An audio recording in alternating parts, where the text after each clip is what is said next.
Hello? Hello? Hello? Chat, can you hear me? Hello? I've been saying hello to no one. Hello?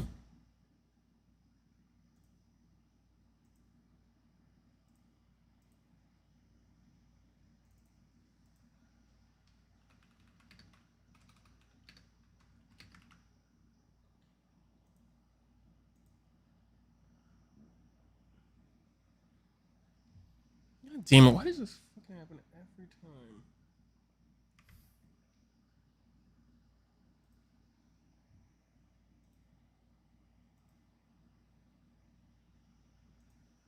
Hello?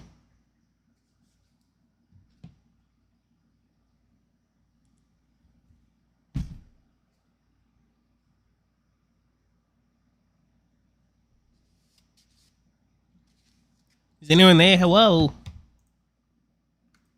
President Obama, hello? God damn it. I misspelled everyone. There's a Y in it.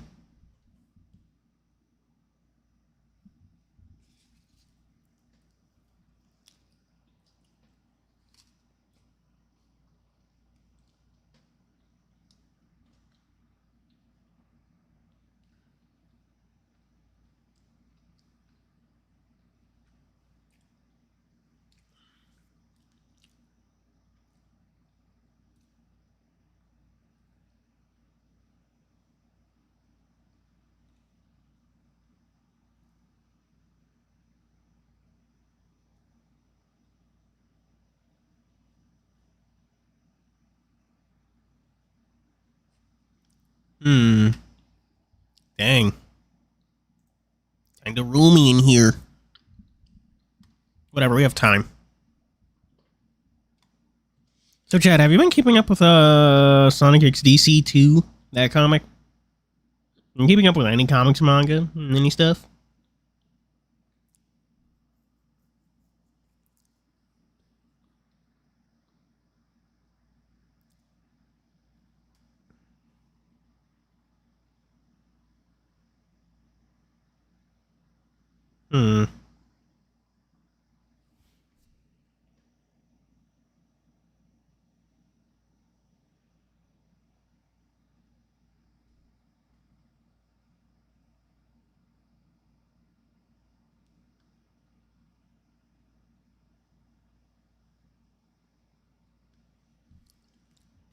Jeebs. Well, I do have a game. Where is it? Where to leave it? I actually just downloaded it before stream because I kind of forgot to do it earlier, but hey, we take those. That's 32, not... Hang on. Thank you. PC stopped it. Oh man, it's gonna open up all the way over there, ain't it?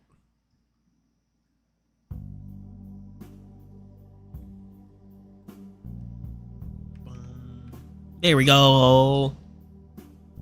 Window. Can you hear this, actually? I can't.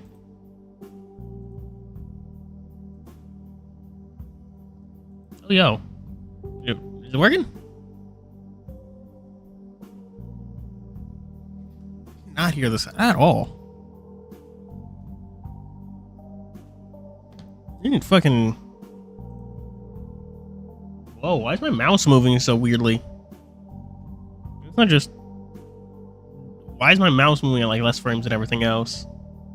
That's weird.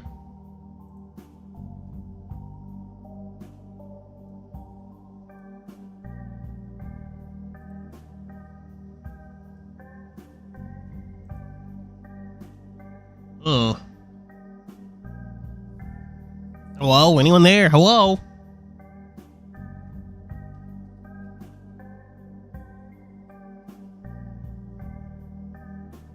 Walk with me, walk with me.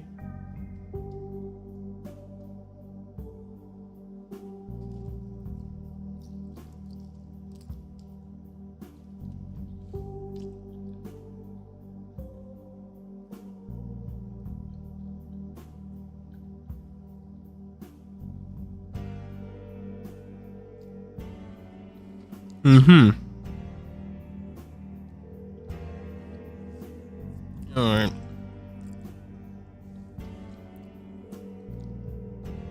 Let's get this started, or at least...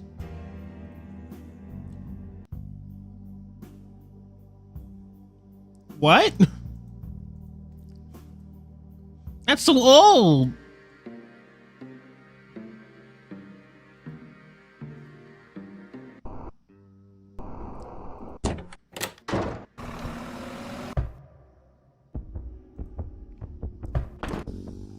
OMG.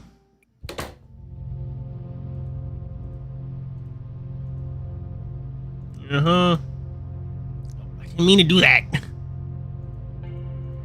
Nah. Skip.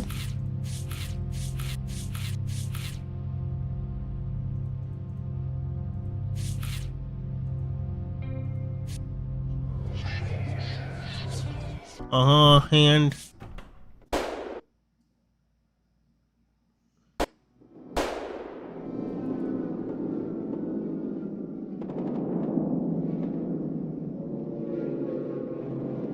Okay.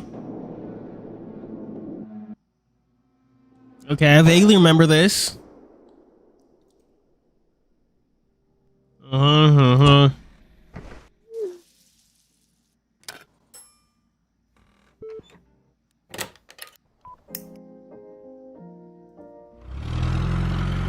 Yeah, I remember this. Remember this. I remember this.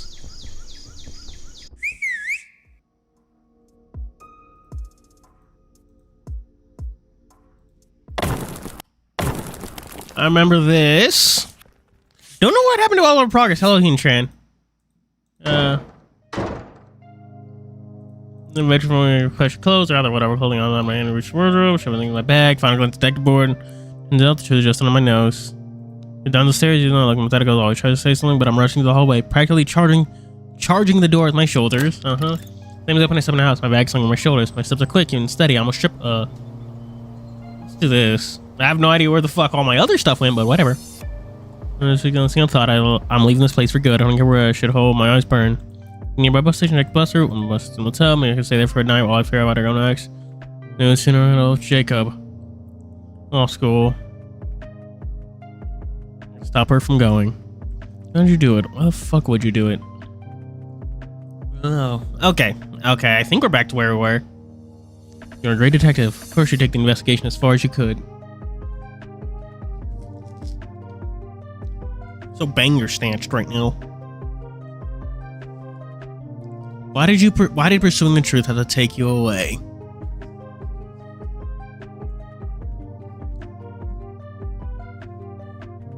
Oh, look at him. Go on. Actually, how's the volume and stuff, chat? Because I kind of want to lower it myself, but...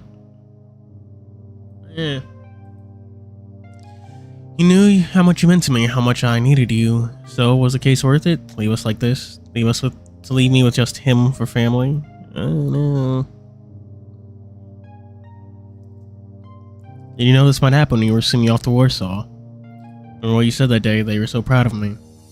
Why did you leave me behind? The pain sound is calling my guts. What the prick? Going somewhere? Yeah. Why am I not surprised? David rose up beside the bus stop. David, yeah. David, yeah. Leaning out his car with a signature grin.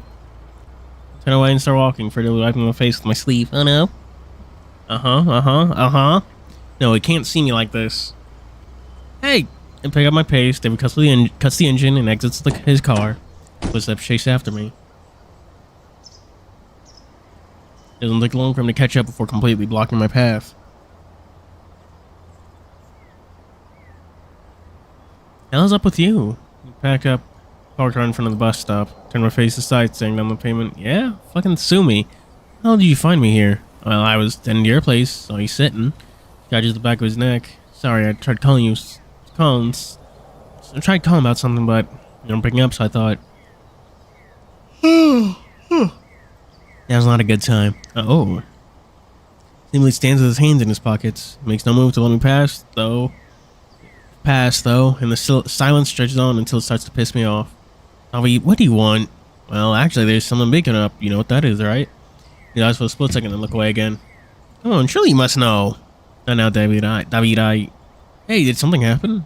No, I just need to go somewhere. Oh, I can give you a ride if you want. Can't take it any longer, but those things like she pop up and I'm gonna start to sniffle. On my eyes, wishing it was raining right now. Hey, are you crying? Tom, what's wrong? I know what I'm gonna say. I just rubbed my eyes again while shaking my head. Hey, wanna grab a drink and talk about it? My treat? It's nothing to do with you. I finally shoved past him. Oh my gosh. Fuck off, man. Best that he doesn't know. Like me, has his whole life figured out. I don't want to drag him down into my mess. Well, fuck you too. First time on tracks, turn back. Oh no! Oh no! I vaguely remember this, chat, but I won't lie and say I remember it too well.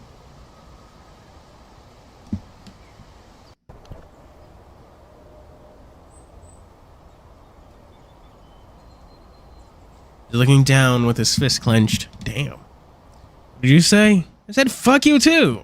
I don't remember the last time I've seen him this angry. So I'm just... No, now you listen. Get it, okay? I fucked up, I left you, you got mad, and when you treat me like shit, we usually laugh it off. Or I take it because I deserve it. Hell, sometimes it's even funny. Right now, I haven't done anything. You're still treating me like shit. Oh, this isn't about... It's like, I keep thinking you're giving me a chance, but then I can't tell if deep down you do just hate me. His voice cracks for a moment, but then he keeps talking. Huh? My friend, fuck, you're my best friend. Fuck, you're the best friend I ever had, but it hurts, man. I really think I'm only here for a good time, but I also want to be there for you when things get tough. It's like you never gave me a chance. I don't know what else I can do. It's fucking frustrating. Crosses his arms, nostrils flaring. Instinctively, I try to reach for his arm, but he flinches. You fucking hate me so much. If it hurts you, just look at me. If my presence alone makes you like this, then please just say it.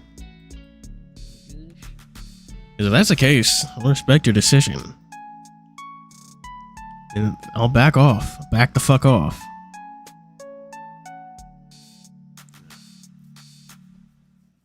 Stare at him for a long moment. So angry I could burst. But it's not David I'm angry at. Alright, I'm sorry. I shouldn't have snapped at you. He kicks lightly at the sidewalk. You wanna know the truth? Truth is, I'm a fuck up. David, and I'm scared. I'm just your fuck up that everyone hides things from me, for my safety or whatever. Like I'm so fragile that I'll break if I know too much. Even my mom. I clench my jaw as I think about her. She made that choice for me like my life mattered more than hers. But I didn't ask to be protected, and asked her to give everything up.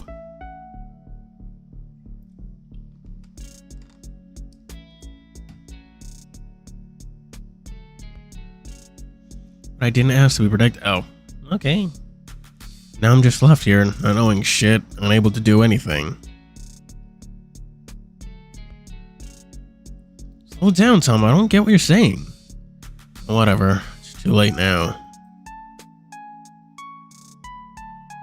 I'm just useless anyway. You shouldn't worry about me. I just need to be away.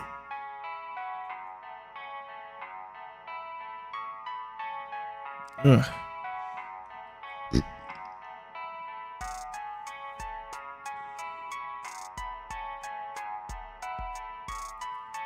I know I'm someone who only thinks about himself, so it's better if I deal with things alone. Navi is scowling. Hello, Luna Kitty Cat. That's bullshit. What? The glare in his expression earlier now softened into a toothy smile. You're not helpless, and definitely not selfish.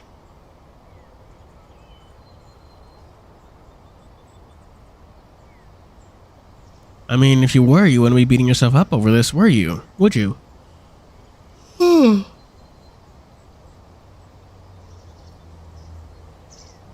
David strokes his chin. Remember that time near the forest? When? Beginning of the game? The channel name it. Why? It's a lot.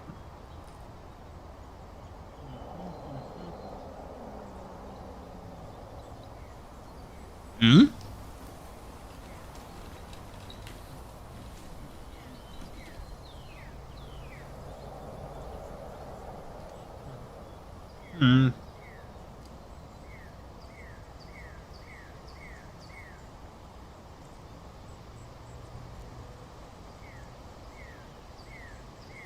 When he heard someone screaming and he just ran in there.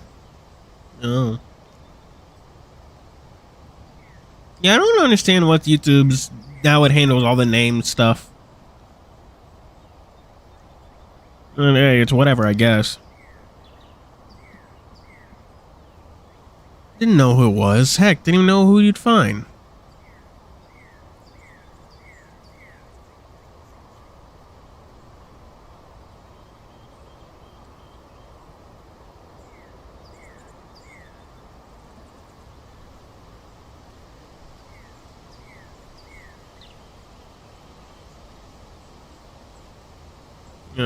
Yeah, I figured. I mean, there's only really one Mason in these streams.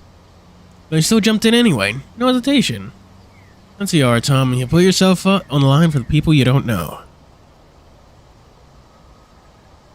There's not someone who only thinks about himself. I sigh, just saying shit to make me feel better. But you got one thing wrong, though.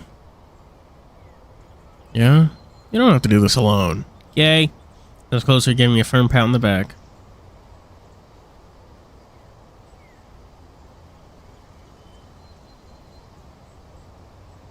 If you're gonna dig into something dangerous, let someone have your back. Someone strong, preferably.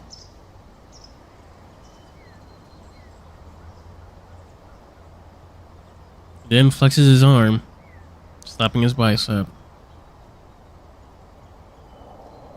Like me. I snort. Okay, big guy. The wings all shake my head. Just by myself, I let out a chuckle.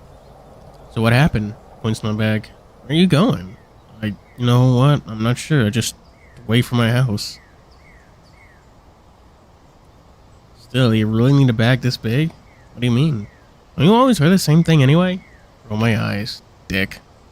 One of a kind, too. He beams. And if you need a place to stay, no, don't want to be bothered. In fact, I was planning on booking a night in a motel. You've got the money for that?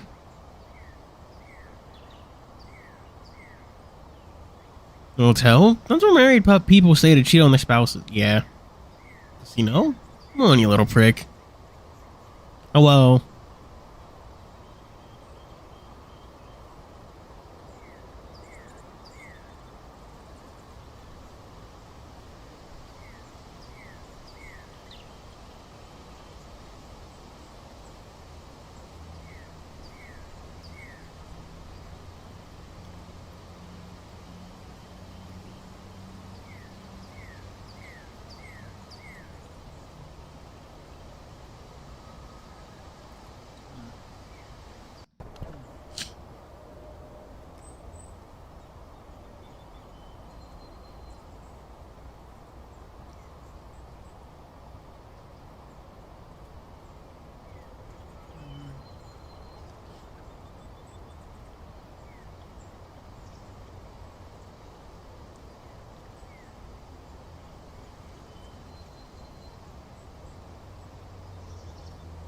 Hang on, chat. I'm eating my pizza. That's why I got real quiet all of a sudden.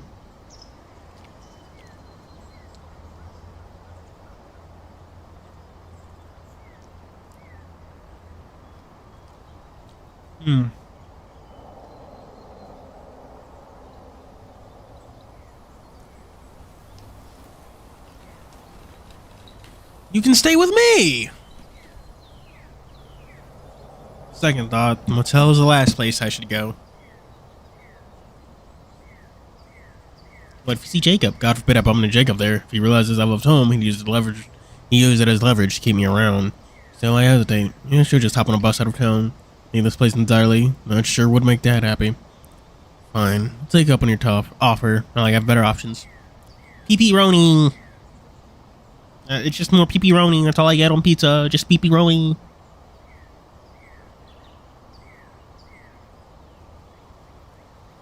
Hmm.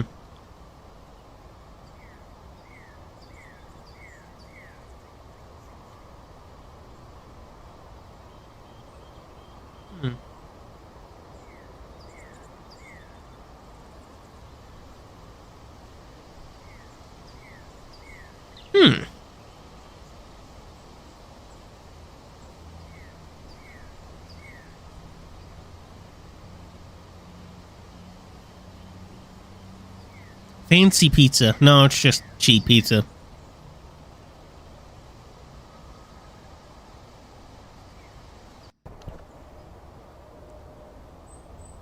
He lets out a hair-raising shriek that nearly makes me jump. Jeez, you don't have to be so excited about it. Sorry, but knowing knowing that you don't really hate me, can I be a little happy, no? He chuckles, resting both hands on his hips before walking to his car. I follow. Opens the passenger door for me, shaking his head with a smirk. Grumpy pussies first. Very funny. Learning from the best. While my eyes are getting, he gives me an exaggerated bow before heading to the driver's seat. Tom? Yeah? Since you haven't guessed what day's coming up soon, I'm gonna guess you're gonna tell me, yeah, it's my birthday! Oh. Only fashionable people are invited. Oh. No. Oh, yes. Time for a fashion upgrade, dude. I hope you aren't planning to give me fashion advice. What's that supposed to mean? Punk wannabe. Oh, it's on. Oh, is this how we get the Tom sprite reworks? You get the new wardrobe.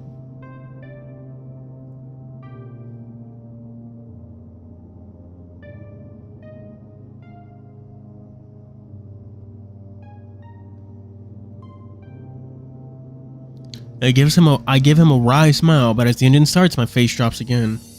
I'll drift back to what Dad told me. Perhaps backing off from everything just for a few days will give me some room to breathe and think.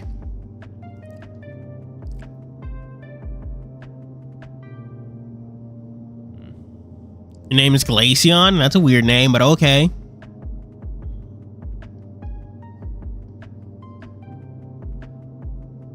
What was this case of yours that made you go this far?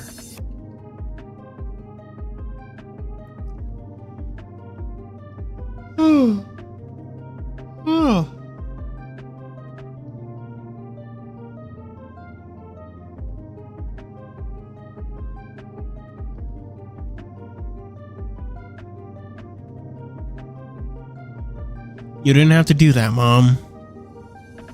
But I swear, I'll find out who did this, or you're the one who had to pay the price.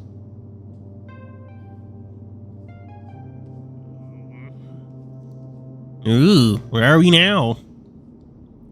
David's house looks a lot worse than I remember. Something coming through the broken windows barely fills the entire room, dust motes swirling in the air. Raymond stays close, so he stepped carefully over the cracked floor. So how far did you guys manage to search? Up to this floor only. It was dark that time. Let out a slow huff at his answer. Scratches his chin, eyes narrowing as he watched me. Don't believe me, is it? I do. Did you find anything? Some old sign. I think it said, do not enter. Danger. Pauses, and I notice the way he keeps glancing at the floor, at the walls. Something unsettles him. Oh, also a letter. A letter? In German, but I think Tom or David has it. David said he'll translate it when they're home. Oh, spooky! Probably scraps some old document. Doubtful what anything that again in our search. Decades of urban explorers have already picked this place clean. That's after the Russians left with everything too important to abandon.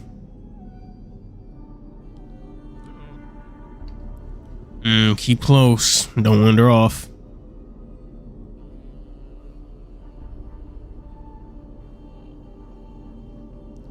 I sweep the flashlight beam across the floor. Careful not to miss anything. Even with it being daylight outside, it's still hard to see.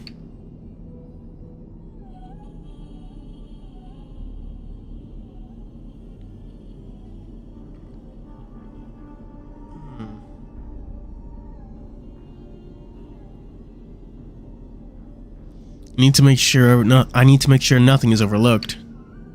Oh, spooky music, spooky music. Raymond waits silently by each door, shadowed by the ruined corridor as they check inside. Eventually reach the staircase, the metal steps go. Oh wow. Take one look at the stairs going up. Tom and Raymond may not have checked upstairs, but Robert's men no doubt did. Not that they were likely to find anything.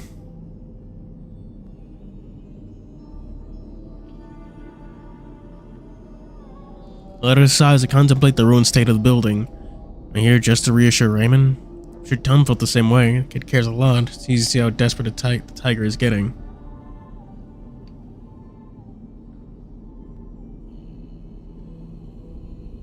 With an endless sigh, I turned my attention to the stairs leading down.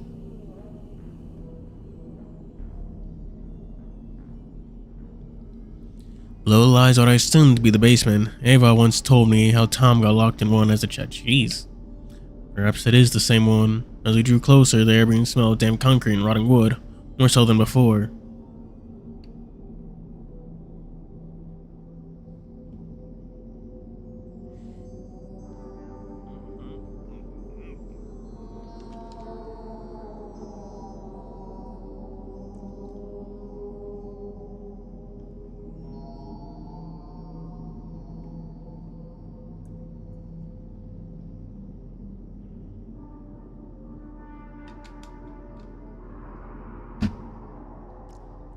Synchronizer. Like the summoning mechanic from Yu-Gi-Oh?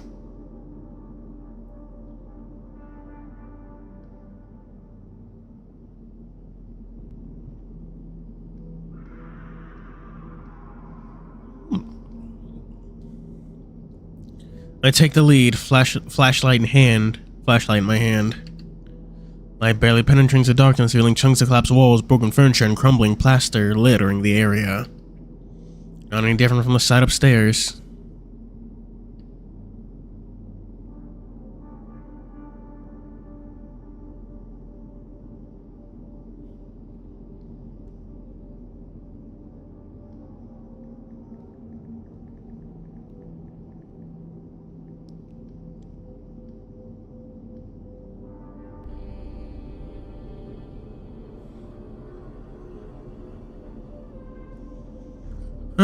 No, more like synchronized from Poke. I don't know what that is. Synchronizer.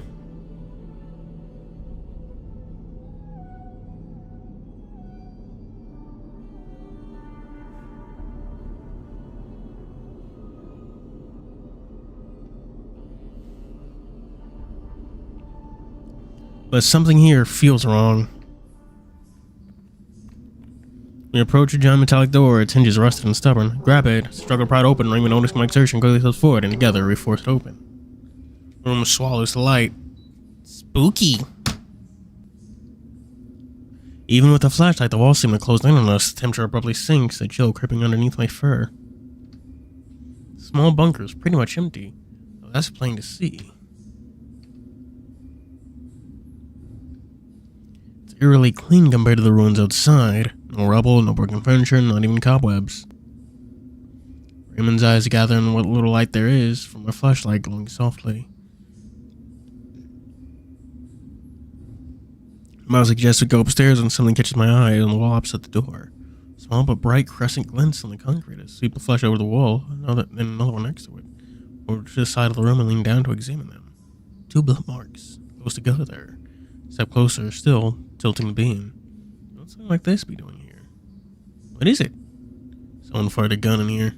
Raymond stiffens, color draining from his face. Robert? Shake my head slowly as the flashlight traces the grooves. I don't think so. The road would freshen the other marks on the wall. Still, it's impossible to tell in this light.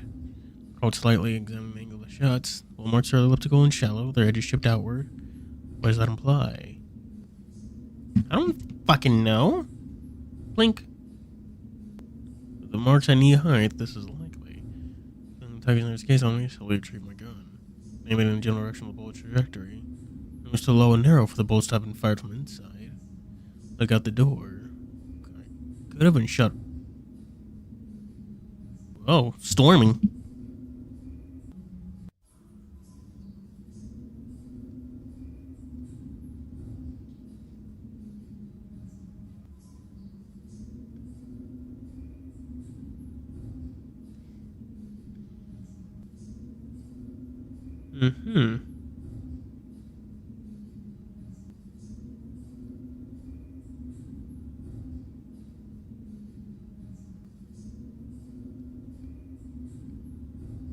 It could have been shot from outside the bunker, perhaps from a staircase even.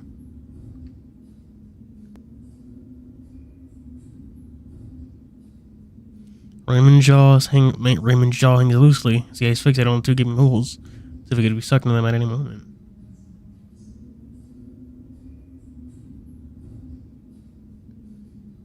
Raymond, can you stand in the staircase over there, closer to the bottom?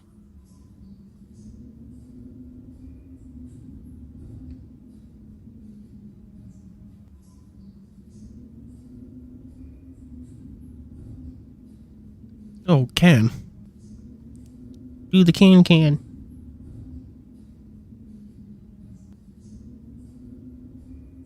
I wait for Raymond to get to the spot. The door frame hides his head as he stands there, but I can clearly see the rest of his body. 10-year holding a gun and aiming at me. Raymond raises his arm, making a finger pistol, does as instructed. Tracing the line from the finger into the bunker, I can see how the bullets could hit the height from the marks were found. Alright, that's good.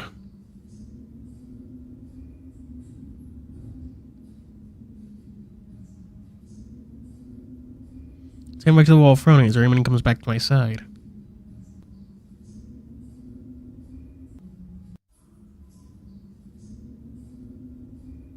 Turn back to the wall, frying. Is there... Oh, what? I did hit spacebar. Did the cops sweep this bunker thoroughly? This is like a major oversight. Who fired those shots and why here? Old spot for target practice. Shooting guns are fun. I don't see how this enclosed dark room can be appealing. Hold my light, please. In case of the nod, he aims at where I point. Take a picture of the bullet holes. That should be enough for this room. We're done?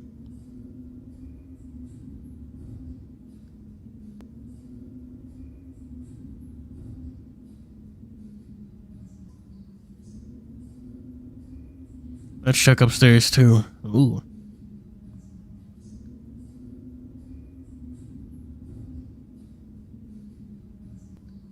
Take my flashlight from Raymond's hand.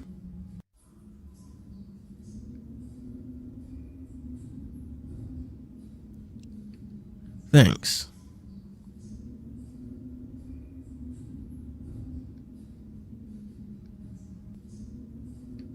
He nods.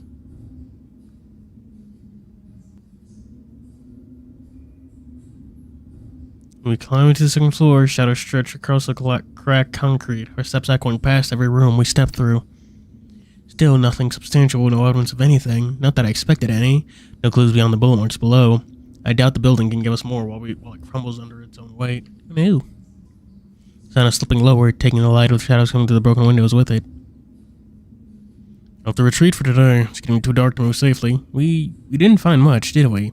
Just getting started. This is a preliminary visit. Probably check to see if anyone heard of fucking gunshots being fired in the area.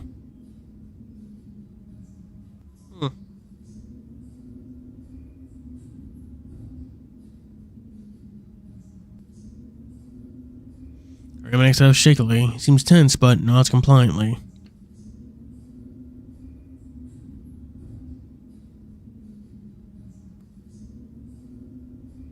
Yalla. Whoa. Glance around the ruins one last time, sweeping the hallways and old offices with my flashlight. Just empty shadows. Whoa. Is that the thing? Make our way in town, walking fast, faces past, and I'm on that. Make our way back downstairs, careful with each step. We're outside! Outside, the sky is showing a purple tinge on the horizon as the night starts creeping across the ruins of Coamino. Our investigation for today ends with nothing concrete. Just a single oddity. You'd expect more? You'd expect more fine? Yeah. You'd expect to find more concrete in a Soviet building, but okay. Investigation for today ends with nothing concrete, just a single oddity. There's physical evidence, at least. The presence of Robert and his men is a whole other matter. Spoopers. Raymond walks beside me, those eyes occasionally dart back to the building, one behind us. I wonder what's tugging on his mind right now. Maybe imagine Mega appearing from one of the windows, beckoning him back. Without a word, I wait for him to move ahead. I run my fingers through my hair, thinking about what's next. I'm just barely scratched the surface. Oh shit. There's a tornado watch.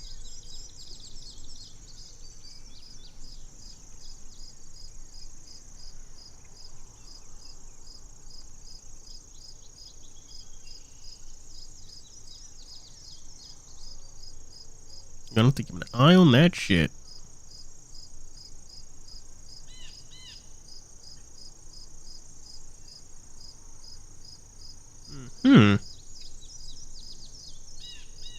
Yeah, I'm gonna have to close my window and stuff. At this rate, I might spend the whole week here. Oh shit, what did I just do? Oh, let's skip the transition. I need to ask Igor about the cops' first search of the area.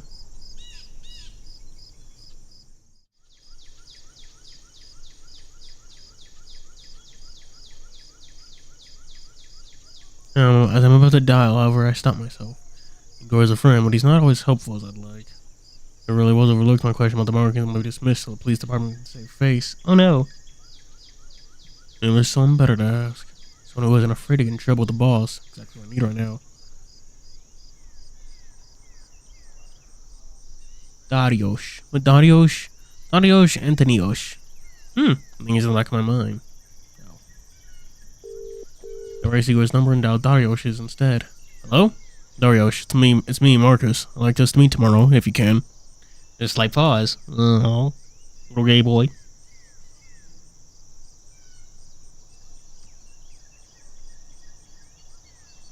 Oh? I'm gonna be on duty watching Tishka residents most afternoon. I can come afterwards. Yeah, so you can meet at my office. Alright, give me a call tomorrow, detective. Thanks. See you then, officer. Yeah, I'll slide the phone back in my pocket before joining Raymond, who's already sitting in the car. Let's drive you home. Thank you so much. Not a problem at all. No, I mean for helping me. And letting me come with you. You know your strength, they'd come in handy.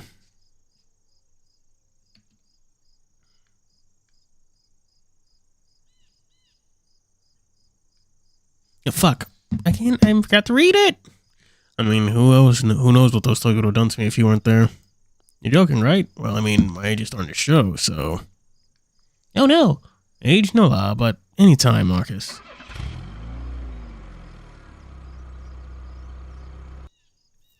I start the engine down Raymond, fastens the seatbelt.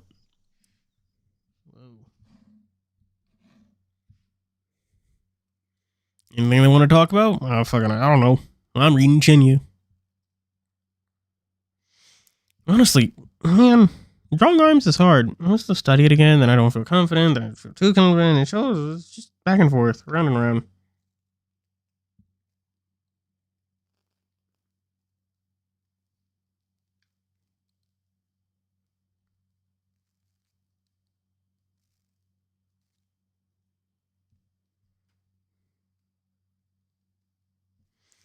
Oh, chat, new Hisamo stuff. Oh, what about that? We can discuss that.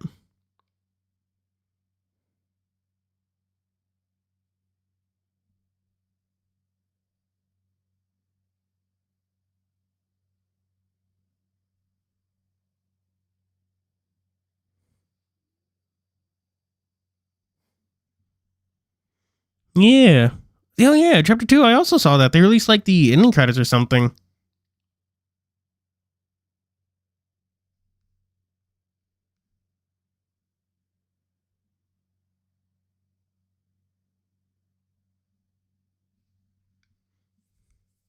Salomon. Big Salomon.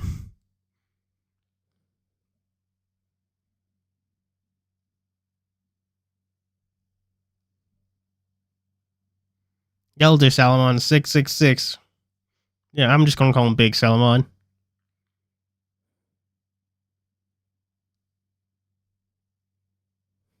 It's very strange. I expect him to be given like a fucking beard and hair and stuff. Ugh.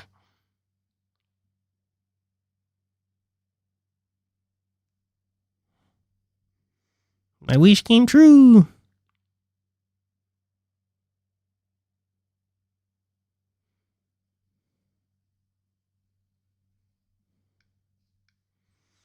But who's the other guy? Which other guy? I don't know the fucking wiki thing. Was it 1999? Masakato. So it's a Anglomus, 1999. Masakato. Monachillo? And Big Salomon.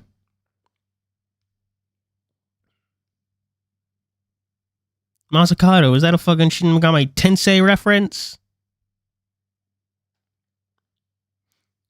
He might be one of the rule thingies. Rule makers. Yeah, Game Masters? 999. Yeah, 19. Anglomus. Not Anglomus. The green dude with the belly mouth. After dropping Raymond off at the motel, I spend the rest of the night looking through everything I have on Robert and his little gang again. Company records, property holdings, debt reports. Most of it exactly what I expected. Clean on paper, rotten underneath. I can't focus. Gave Tom a call as soon as Raymond left the car. In his typical fashion, Tom just fucking call his friends at this point, damn it!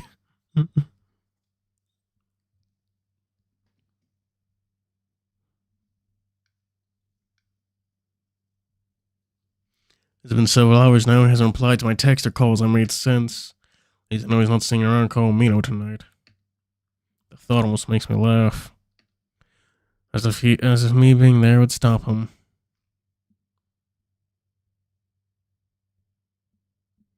Following part of the Playable Mascot Character Club on Eidos and Orthos. Orthos? I don't know who Orthos is.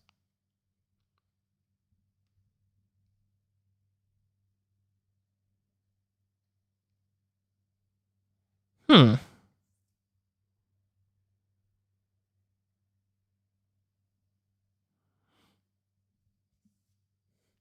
As if me being there would stop him. This cat will be the death of me. Oh! Hello? Hi, Marcus. His voice jolting up right in my chair. Oh my gosh. Everyone's favorite baby grill. Tom was worried. You need to stop ignoring my calls like this. Yeah, that's a good fucking point.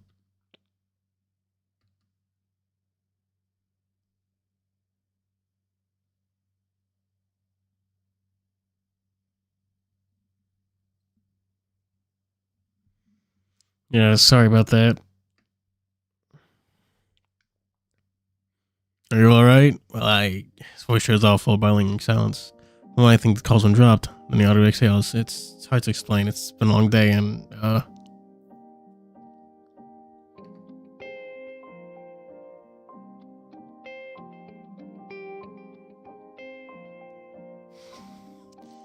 need to talk to you face to face tomorrow morning. So apparently, another Sony security concern: PS5 games people don't own are appearing on their profiles, which is conveniently linked to a post from r/mildly infuriating. PlayStation app showing weird games I've never played in my life, such as Hentai Princess, less than 1 hour, Sex Store Simulator, 9,111 hours. God, I love PlayStation. I don't even think it's physically possible to have played that game for that long of a time, which is the funniest part. PlayStation really just said, hey, yo, fuck you in particular. I don't know why that's all in PlayStation Store of all places. Seems like something you'd see on Steam Shovelware. Steam Shovelware. I should make a video about Steam Shovelware. Is there enough shovelware for me to do that?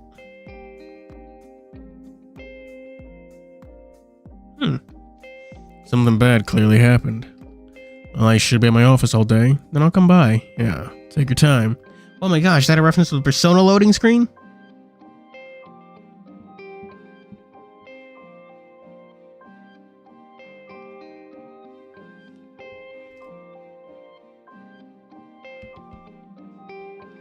Where's my ACB?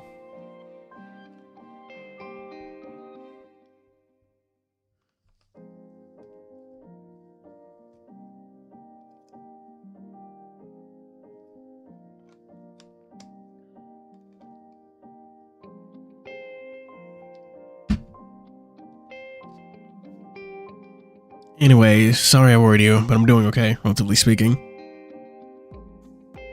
When are we going to get a Flybo playable character? You know what'd be hilarious? Flybo becomes a playable character, and he's a girl. Fuck with him, it'd be hilarious. Do it. Do it. I forget who makes Lufia. Whatever. We'll figure it out.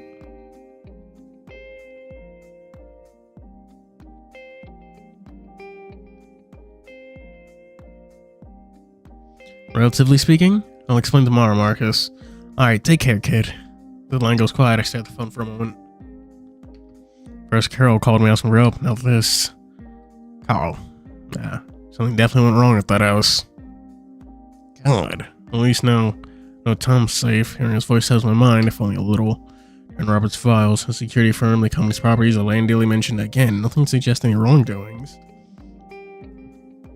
Yet the deeper I dig, shadier it all looks. Inside my office window, the night is completely solid tone.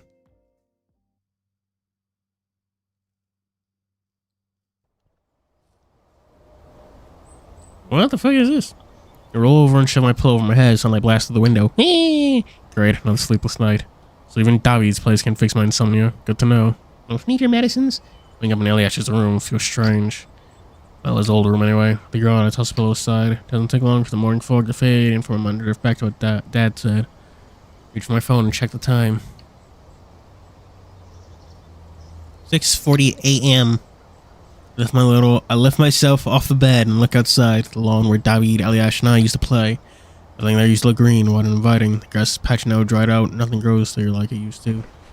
Drop back to the bed and stare up at the ceiling. I don't know what Dad was hiding.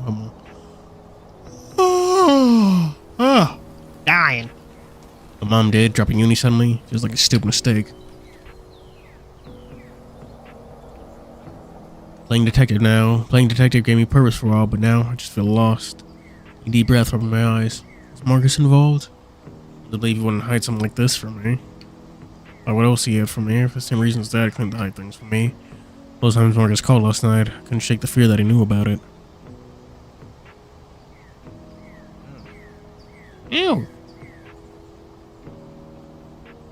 You ever accidentally scratch your eye, chat, like a fucking dum-dum? I did.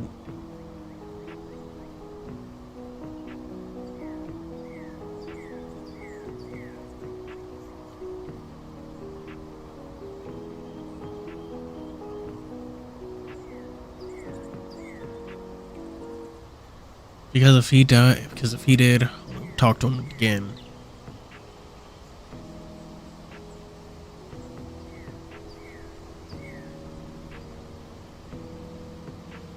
But I don't want to think like that.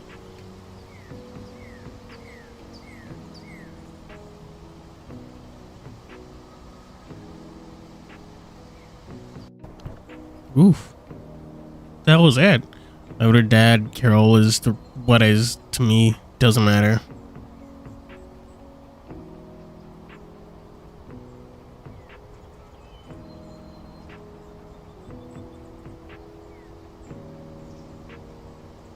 Marcus is still a good friend. If Mom kept digging even though she wanted me to protect me, then she must have been sure of her leads, so why did she keep it to herself?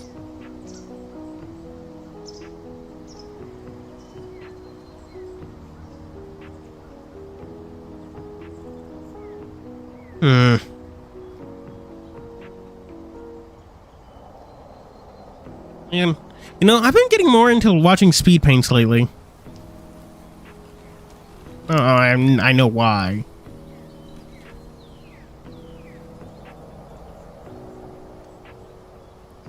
Were we being threatened and she still didn't stop? We were being threatened and she still didn't stop. Why?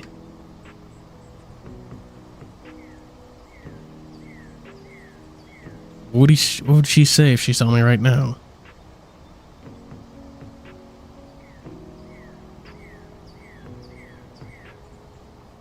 What would I even tell her? Hey Mom, your mentally unstable son is seeing things again. Oh, and someone is stalking me. Ugh. Bolt from the bed. I'm not going back to sleep, that's for sure. I'll look at the day started. Also, I should thank David for letting me stay at this place. He's been putting up a lot for me. Probably not the easiest person to be around right now. Huh? For the lulz. Life Wonders is fucking with us.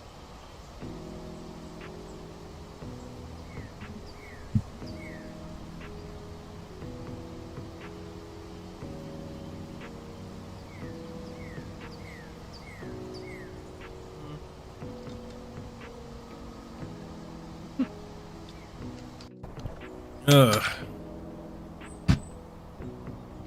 I've been putting up a lot for me. Probably not the easiest person to be around. Cold shower helped a little, enough to wash away the drowsiness. I'm gonna cowards, show us Tom showering. Show us Tom showering. Ooh, it's kind of hard to say. After changing into a fresh set of clothes, I make my way downstairs, walking fast, faces passing on. They use that phrase a lot, and I always think of that one fucking. What was it? Who sang that song? Making my way downtown, walking fast, faces past. Damn. I've noticed that, like, ever since then, I never hear someone say. I never really hear English speakers saying that phrase. Making my way somewhere. Because everyone else associates it with that song, I guess.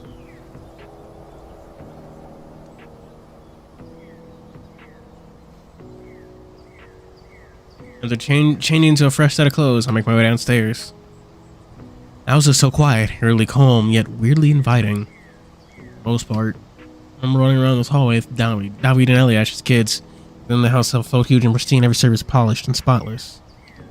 Now it looks older, with fine cracks going across the paint. Even neatly hung paintings are help us to hide this spreading damage, merely guiding the eyes away from the scenery. At least there were no mirrors around. Still, the ambiance of the scene, the morning lights the windows, illuminating the dust in the air. I don't need David anymore. Anywhere.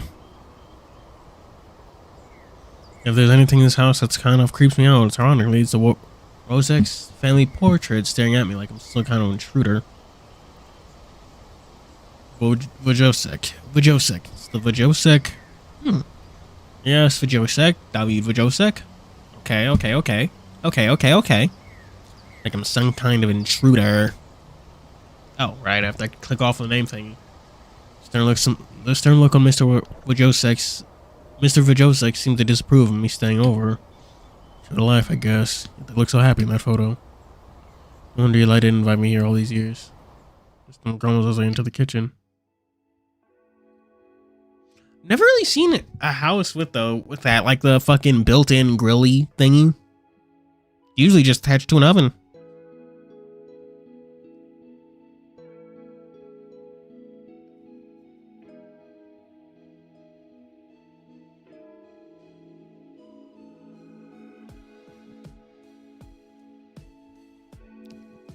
Could make some breakfast, at least this way they can repay David. No, his ass can't cook. Indicate they fancy, I suppose.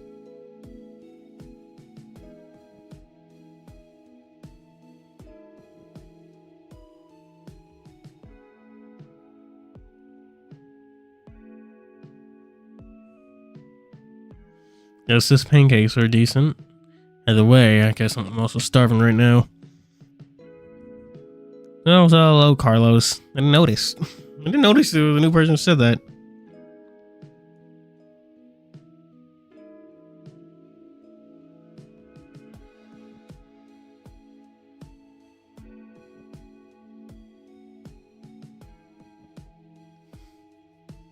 I dive straight into the fridge.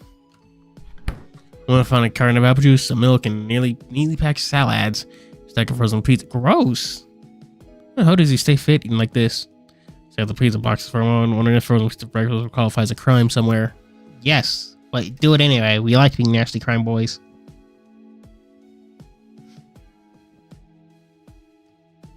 David will most likely approve. Grab one of the boxes and place it on the counter. When I just stand there staring at the box, skimming the instructions on the back. And the faint hum in the fridge fills the silence. It's enough to get me thinking about last night again. About Dad, the documents, everything he had hidden.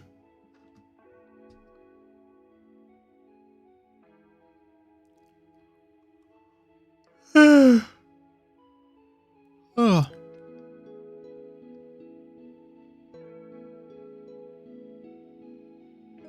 Makes my jaw clench.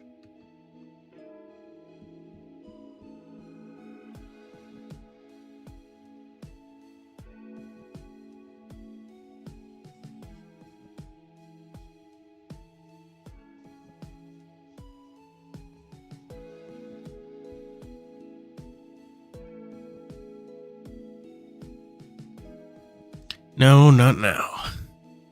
Sometimes you fucking chat. You know what really grinds my gears? I just saw something. I just saw something about it online because I am chronically online. But you ever like find like a cute video, dog or a cat, instead of just having like natural sounds, it's like the most obnoxious music you've ever heard.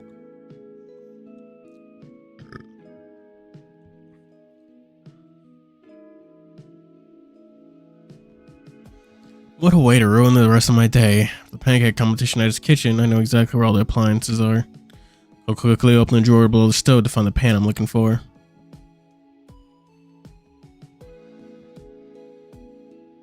Frozen pizza is too easy. Let's make an effort. Woo!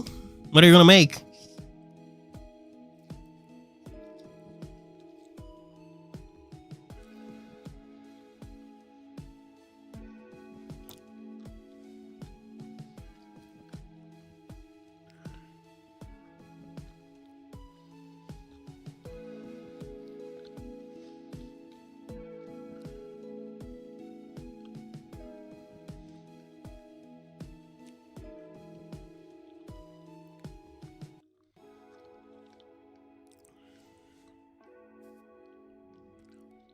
Grab a pan and place it on the stove. How much would be just perfect right now? Pretty sure I saw an egg card in the kitchen counter right now. You don't want to make pizza egg omelets? I'm gonna kill you if you do.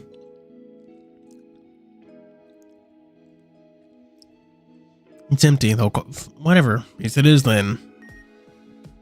Now, pop the frozen pizza in the oven and start the timer. As I wait for the oven to do its thing, my head starts to feel heavy. My mind starts shifting again. Take a nap! Beep. Dark silhouette, a voice I didn't recognize, a name. Slowly fight through the pain in my head and pour. Oh! I think you hear this hangover like. Are you okay? It's going to happen every time I find myself in a silent room now. Zone has passed. I get instructed. The oven beeps. Beep. I don't think it could be counted as a toast.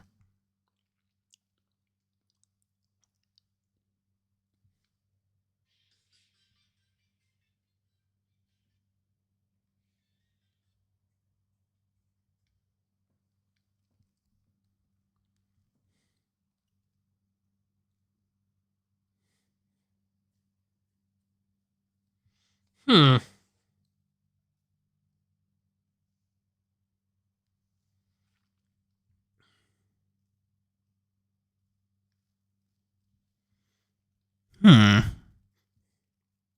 I'm thinking. Chat, what are your thoughts on the Persona games? I guess I was gonna ask Persona 4 Revival, but I know you people haven't played enough Persona 4 to have opinions on that.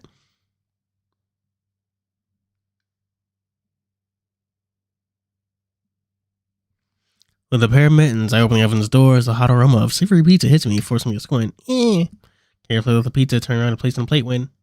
Boo! Fuck! David's face is more inches from mine. Thankfully I don't drop the pizza. David bursts out laughing, wiping a tear from his eye. Are you wearing ducks? What are you, 12?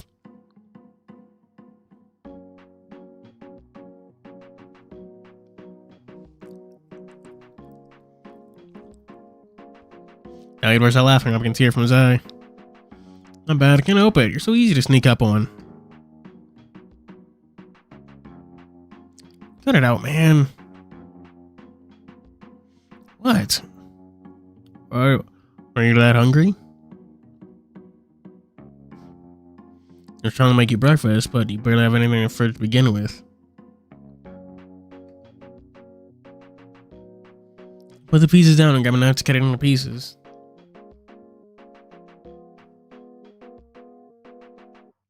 Breakfast for me? Oh, I didn't know. But I didn't hire a maid.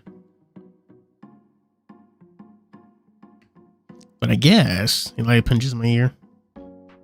Kill him with a gun. He's annoying. I'm gonna please your new sugar daddy. Kill him with a gun.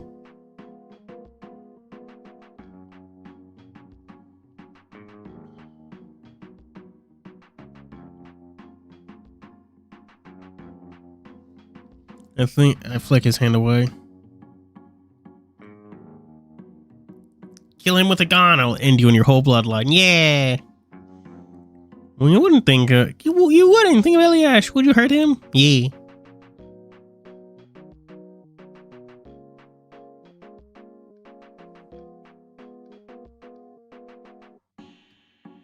No, just cut off your dick. Ah! What? Want all yourself? Bang, bang, bang. You could just do that. No one would blame you. If you killed him, you wouldn't have to make it look like an accident because no one will care. Tom, put that knife down. Is he wearing boxers, actually? As I do, he quickly tears off an onion-sized piece and chews loudly. Not bad, definitely needs more cheese. Ugh. David casually slips past me, opens the fridge, and narrows his eyes on what's inside. Excuse you, there's still some food. 2 lonely boxes of fruit and fruit salad still on top of the shelf. But with you living here, all poor and leeching off me, I guess it might not be enough. Yes.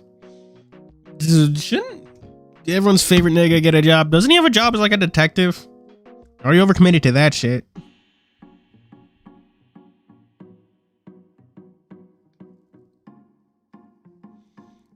I smirk and touch my forehead with the back of my hand in an overly dramatic pose.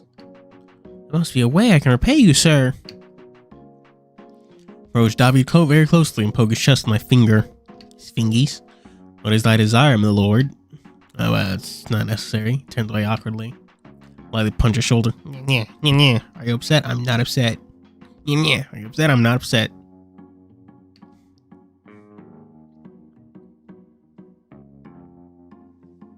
That was the spot where I touched him. Oh, domestic abuse. Whatever will I do? I'm not married. Probably nothing. Well, you played Persona 4? Wow, base. Samesies.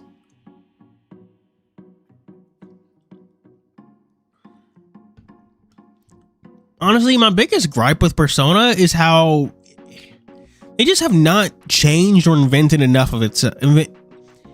I don't know. The sequels just don't... I can only play so much Persona before I just kind of get sick of it, I guess. Like, the tropes were kind of funny, the tropes were tropey in 3, kind of funny in 4, but by the 5th one, I'm just like fucking done with it. Like, come on, can we not do another Beach Babe Hunt? Can we not just get these same jokes over and over and over again? Like, that's really my issue with Persona 4, is that, like, I know the game's not that bad, but can I stand to sit through those jokes again? Because they're never really all that different. I also feel like my personal opinion of remakes is that I feel like they should do more to differentiate themselves from the game they're remaking. At a certain point, why the fuck would I play why are you remaking a game I can just play right now? Like, change it up, make it something different, add some real meat to this. The dungeons would have been a cool opportunity to change things, but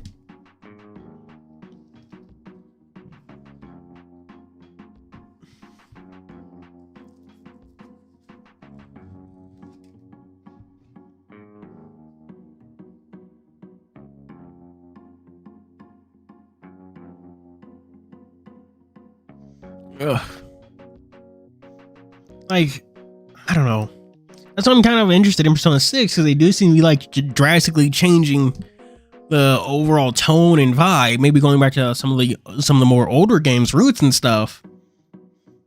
But like, the games just feel they honestly feel too incestuous, I guess. Where the same ideas are being used over and over and over again instead of giving us new ones. Probably nothing. I could fight back. It's close to my face, trying to look intimidating. But it doesn't work. Oh yeah? Yeah. Somehow I can't imagine you bidding anyone to fight. He leans away.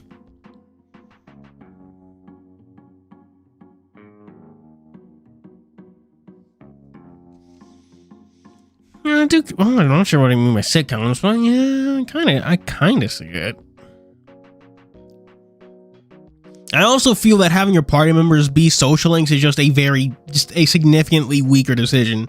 One of the worst decisions I could have made, because it means like any growth they do have in their like social link can't actually impact the story or anything.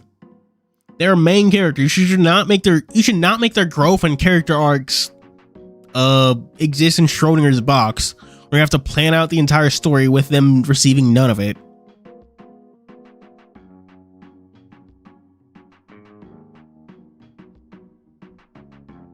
He leans away.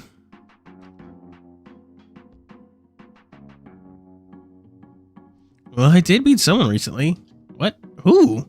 Ow. Stab, stab, stab, stab, stab. You're fucking terrible.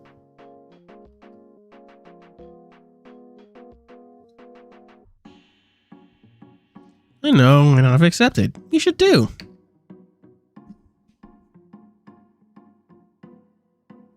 The P22 streamer. No. No. Anyway, we should do something today. Like food. More like clothes. You need to get some fucking groceries, man.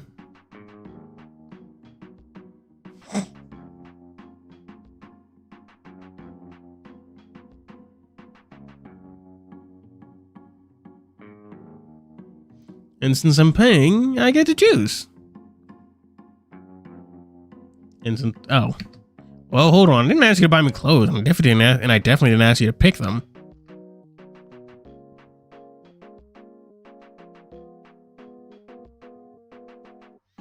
If your opponent controls 5 or more face-up cards, this card's activation... Whoa, jeez, this effect cannot be negated. Can also be activated the turn it was set. At any of the following timings, negate the effect of any face-up cards as possible, and if you do destroy them, your opponents cannot attack directly until the end of the turn after this card resolves. So your monster can attack directly until your like 4th turn.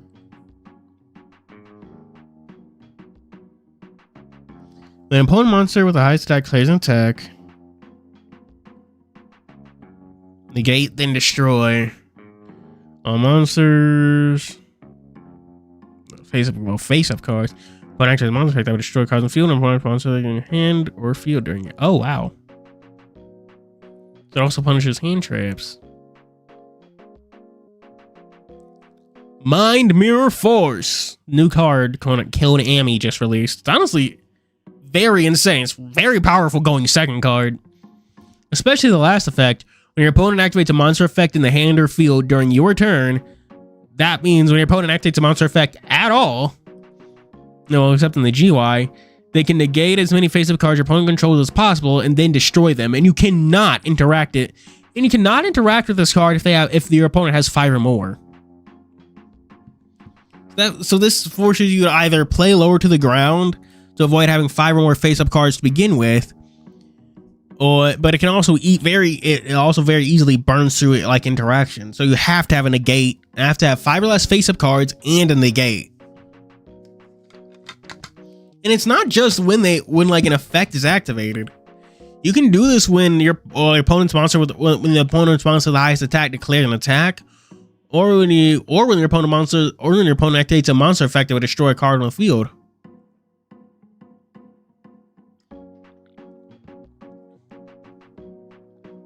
Which is really redundant, right? When your opponent activates a monster effect that would destroy a card on the field, when your opponent activates a monster effect in the hand or field. Okay, isn't that like the same thing? I mean, I guess that destroy a card on the field effect does also like cover the graveyard, the banished, and like the deck. But what the fuck does that from the deck? That's actually a good question. But Jesus, this is a going second card from hell.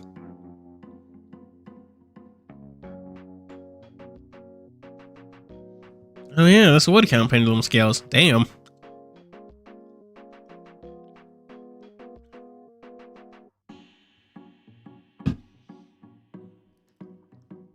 Even if most decks don't play 5 or more face-ups, this is still a good card to play simply because it demands a response.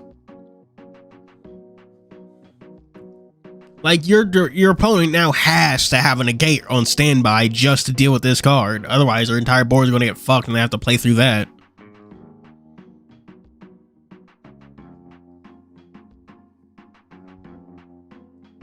I don't think it's getting banned. This is clearly designed to be a going second card.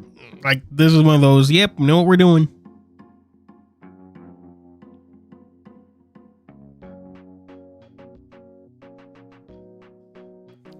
Don't think it's affected by Ash Blossom at all. Too bad. As much as I enjoy your depressed emo gremlin look, you need a makeover. Wait, what?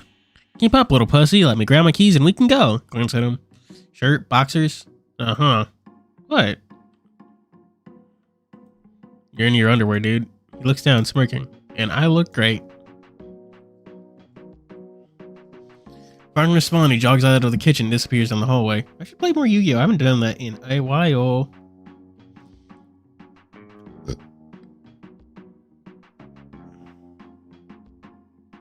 Before I can respond, he jogs out of his kitchen and disappears down the hallway. Take the opportunity to eat the pizza in peace.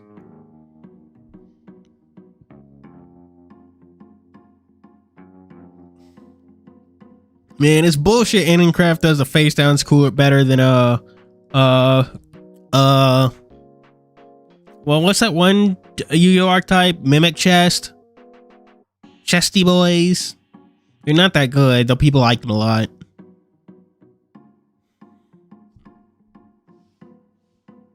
After around 5 minutes, I grabbed my jacket and sat on the couch to wait, focusing my eyes intently on the random details of the room to keep my thoughts at bay. The hyena returns quickly.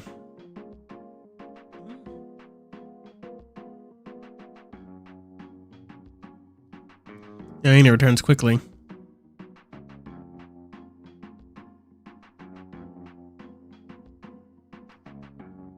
I'm ready. I can see that. Well, are you? Yeah. Take out my phone and glance at the time. It's 8:30. It's honestly fairly early. Mimi Ghouls, here we go. Something happened? You probably noticed my contorted expression. What the fuck? It's still really early. I don't think most shops will be open yet. I told Marcus I'd talk to him sometime this morning, face to face, if that's okay. I can drive you there, no problem. You don't mind waiting for me? It's kind of a private conversation. After that, I guess you can do whatever you have planned. Oh, you're doing whatever I want. You're fine doing whatever I want. I groan. Alright, guess that's our plan for today. Yay! I stand up and follow David outside.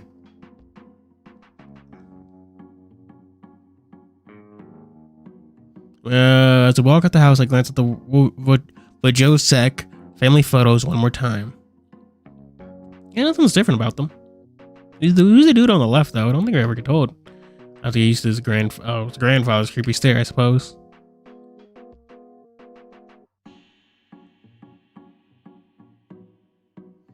David continues to chatter as he locking the door. Impossible task. Dressing an edgy cat.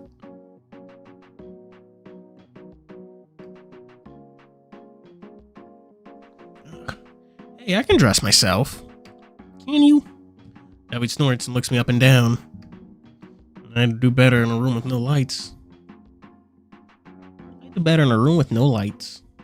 It's positive, quite sharp, quite witty.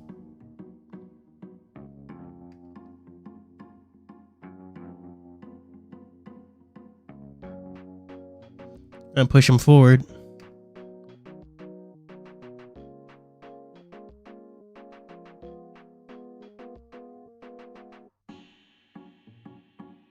Hey, don't get mad. I'm helping you, remember?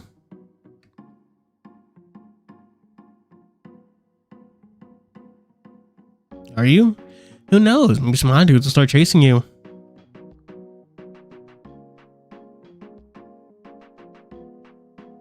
David.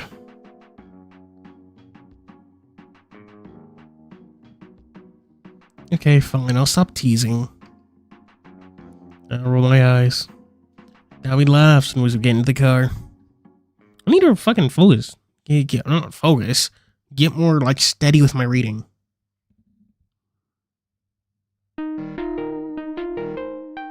Phone ringing wakes me up.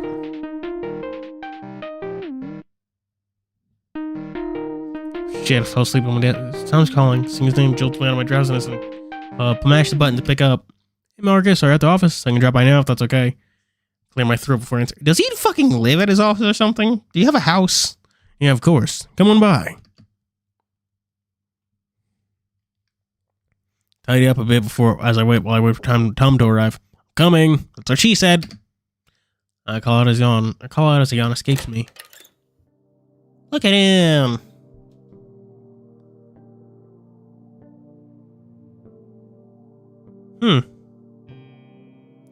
Stepping aside to let... Why does the music change all again? Why did the music change and get all spooky?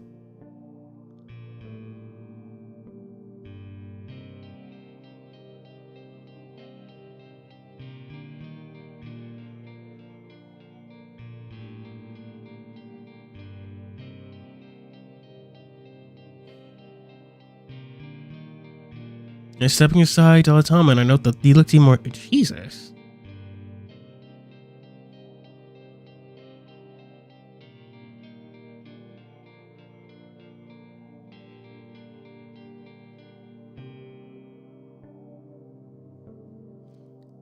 I stopped aside to let Tom in. I note that he looks even more sleep deprived than usual.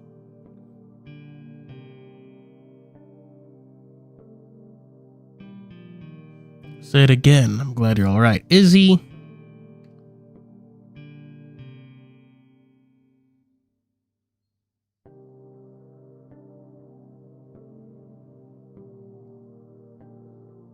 Thanks.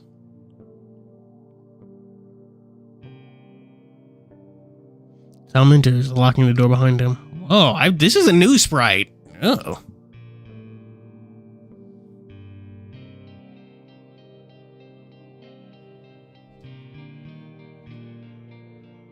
The urge to give him an earful after making me worry again is strong, but as soon as I see his face, the feeling that, what's up with you, bruh? It was a gay little earring.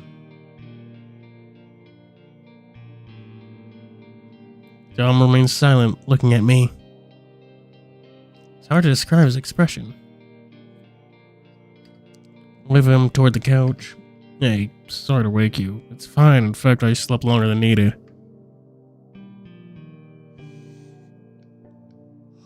Oof.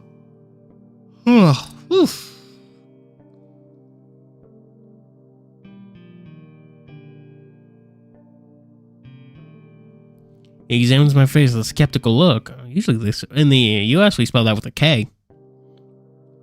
Says nothing as he sits down.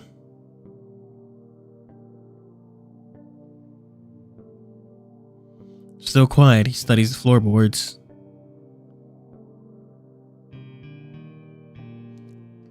As the sun stretches on, I finally decide to get the ball rolling. So, can you tell me what happened?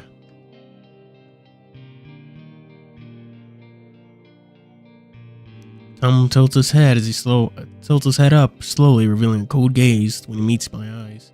Did you know? Oh my gosh. Such a simple question, yet it's the way it catches me off guard. About what? Mom. You're gonna have to be more specific. Yeah, I knew she existed. Anything else you want to know? So I take up a seat behind my desk, not even trying to hide my confusion. His eyes never leave mine. In fact, they track every little movement I make. You don't have to mince your words with me, Tom. Can you explain? Tom sighs, pressing his hands against his face. Okay. Did you know that my mom is dead? Whoa. Why am I hearing this from Tom? He's always holding to the hope that she's still alive somewhere. Behind my suspicion that it might already be too late. Whoa. Her voice had thought to him. Well, it's been a long while. That's not what I'm asking. And I don't understand. What are you asking? Tom looks so evil in this fight. He does. It's a good angle, though.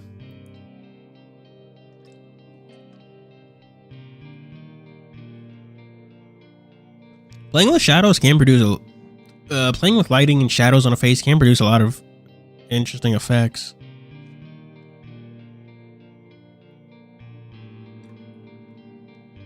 A lot of sippers. As an answer, I also forgot to make tea again for this, chat. My pizza was so late. It was like over 10 minutes late. I'm so distracted.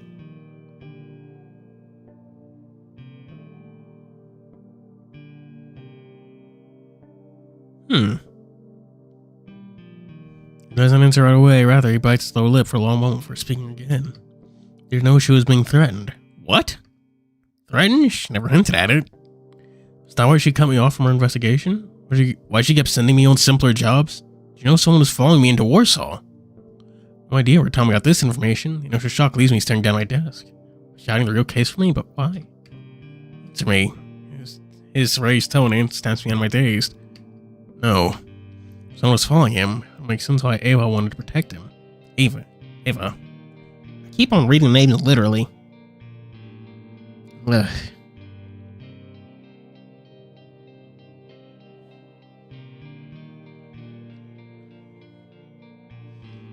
But I still don't understand why she would hide everything from me.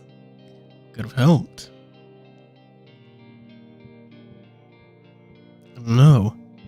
Mom was never open about her cases. So much she just liked to work. I should have pushed harder. Was she worried about me because of my past? So I let it go. And she disappeared. Take a deep breath. Take a deep, shuddering breath before looking at Tom. Can you tell me what this is about? Carol stole the files. I don't understand. What files? Mom's files, Marcus. He took them. What? Pushing myself from the chair, propping both hands against the desk. Paul's eyes scratched the wooden surface. Then the realization hits me. Back when he wanted to take care of a few things from the office. Son of a bitch. I was taking them before the police arrived. Should have been watching him. I was supposed to know he'd do this. Well, they didn't know. I can see it in your face. As you've been played. We both have. Damn. Played like a damn fiddle. Or like a cheap kazoo. You fell for it easily.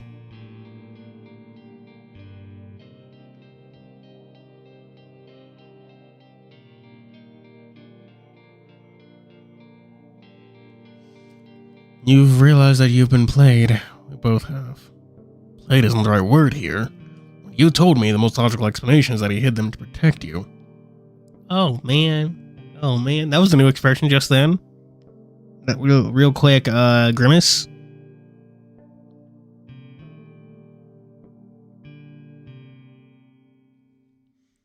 Played them like a damn xylophone. Xylophones are hard to play. I am thinking of the right thing, right? It's that, like, bar instrument with, like, the metal thingies hit with the little lines. It goes ding, ding, ding, ding. You play, Twinkle, Twinkle, Little Star on it real well.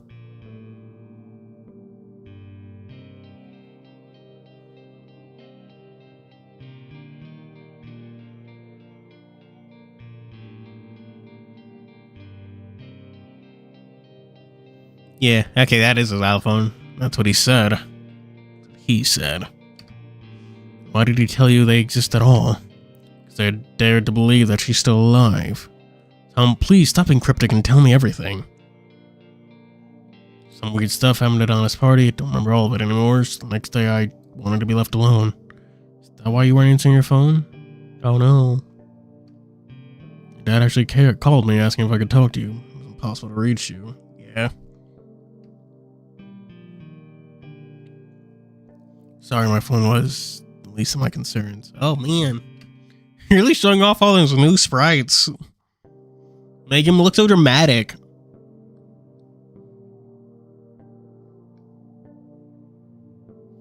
After he came back from work, he wanted to talk. So we did. Carl was never subtle when it came to dealing with his son. Are you? Never stopped insisting that Ava was gone.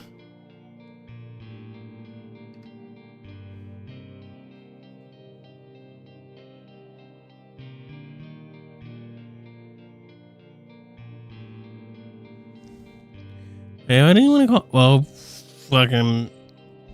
Because this is the third time he wanted to become a detective, find out what happened to his mother, only for his dad to reveal that he basically hid a bunch of notes and stuff, revealing that she was already dead. The shocking truth. Like, yeah, no, she was involved in some shit. Yeah, her disappearance had nothing to do with the disappearances you're investigating.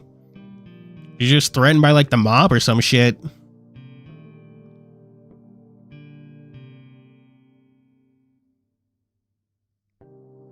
And blame me for it. Oh no. Oh no.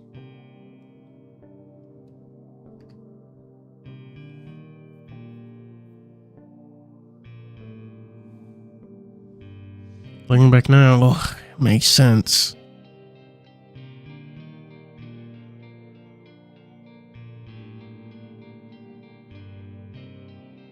You see, you already knew. It's one of the most information about what was happening. Maybe hope that if I kept repeating it, Tom would eventually accept it.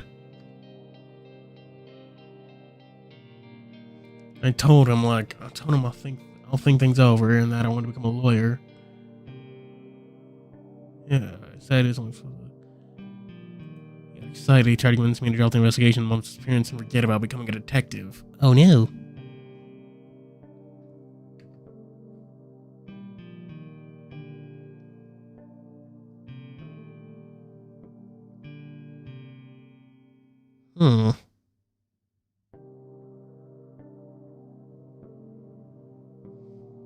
Tom swallows before looking down again. Ugh.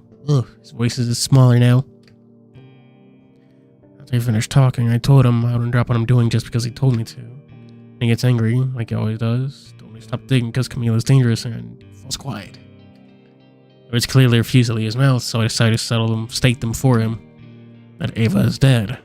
His eyes break my heart. Yeah. Wish things were different. I yelled him, called him names. After that, he snapped and took me to the basement, showed him Mom's files. Despite the tremor in his voice, Tom holds himself together. I moved to confront him. He waved me off and shouted, "Oh no! Oh no!" I sit back down in my seat. See. It's good to see the Marcus is still in the Shadow Realm. Someone should help him out, man. Merrick is still torturing his soul. He's not having a good time.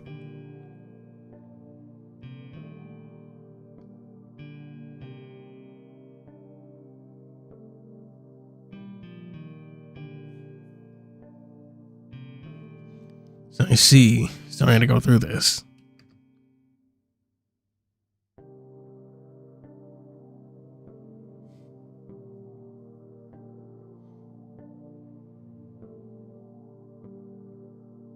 It's fine. All I want to know is who blackmailed her.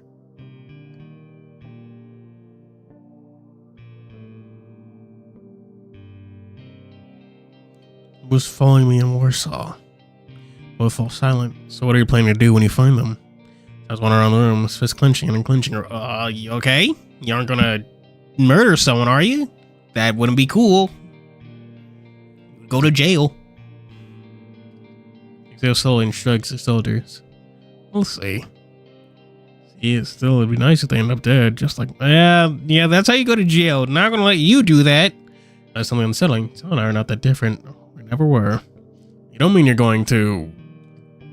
Why not? He deserves to die after what they did to her. Fucking... You're like 12. Eat some fruit snacks. Take a nap. At the time, I didn't hesitate. Ever since, I had to live with the weight of that decision. Tom doesn't need to have something like that weighing on him. The other thing in my power to make sure he never does. No, Tom. I know you're angry right now, but taking your life could destroy everything you want for your future.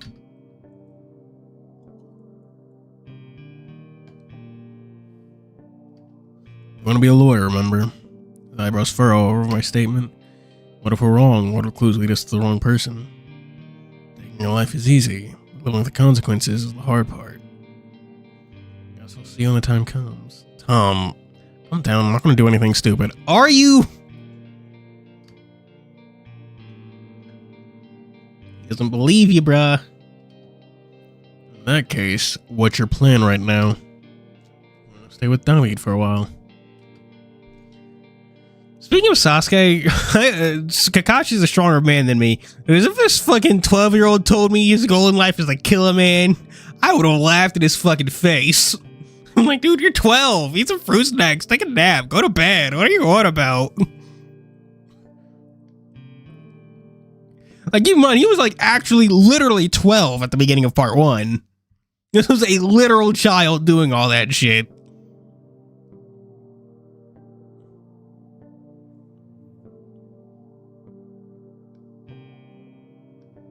Sasuke doesn't swear. Not with that attitude. Coward. Let Sasuke swear 2018. It's weird they don't really swear all that often in Naruto, actually.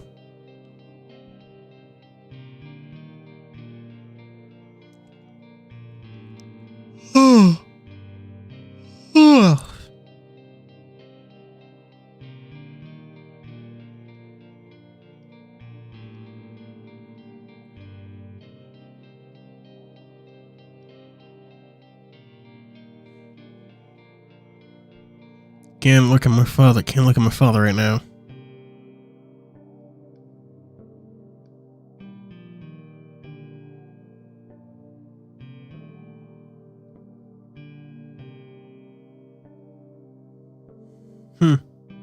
Alright.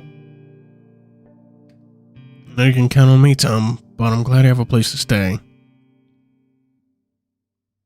I'm gonna solve this as much as you do.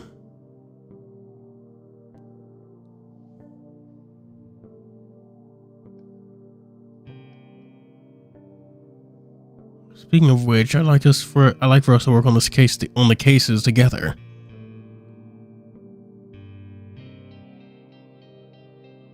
It's a bit in a job. Well, I don't. Guess that's some like early 2000s Naruto stuff. I don't know.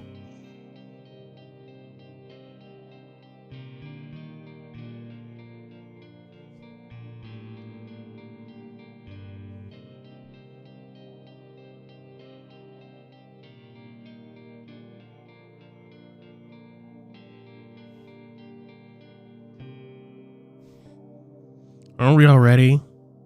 We've both been handling things separately.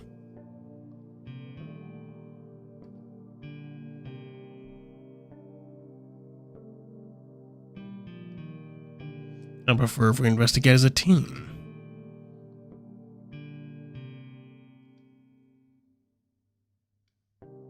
This way I can keep a closer eye on him. Yeah. Make sure he doesn't do something he'll regret.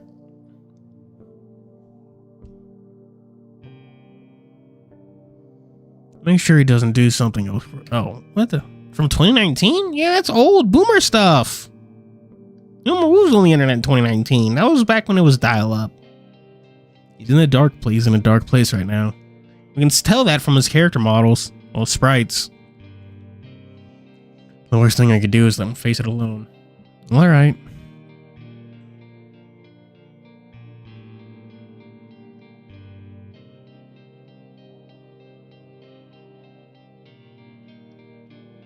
I just received permission to enter Colomino.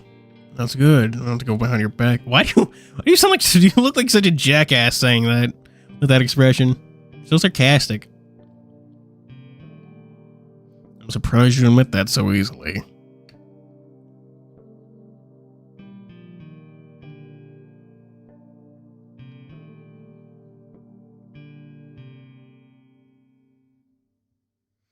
You don't sound surprised. I'm not. Raymond told me. You aren't mad. You aren't mad? I already got that out of my system in the car at Raymond. Ah, poor guy. Just in my head before continuing. Ran to the loan shark, Robert, in Colomino. Interesting wolf. He prefers to threaten people using softer words to surround himself with those who prefer yelling. Yeah, when I was at Otto's place, we ran into the eagle who works for him. What happened? He was threatening us. I threw him and he ran off. Oh.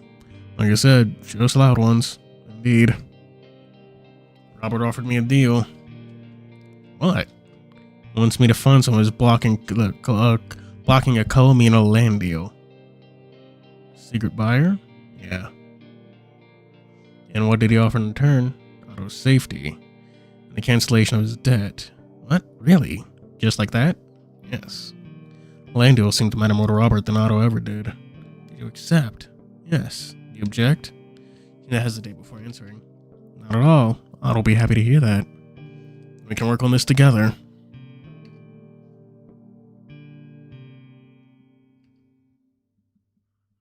Tom shifts awkwardly, his eyes darting around from the office. We're eventually stopping on Ava's picture. Oh. I can see the weight returning to his shoulders before I can say anything. But before I can say anything... Oh, one more thing. Photo Bernard I showed you last time? I asked Otto's mother about it. She said it's not Bernard in the picture, so I guess that sorts it? You said that? She said what? It's not Bernard? Yeah, that's what she said. She seemed sure. You okay? Keep a poker face. Only I've trained myself for years. Oh, some almost like card games.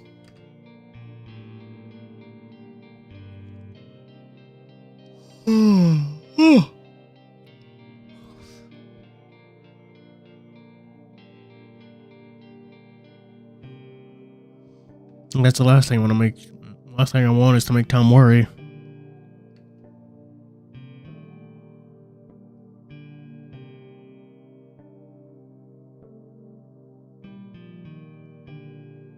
That's interesting.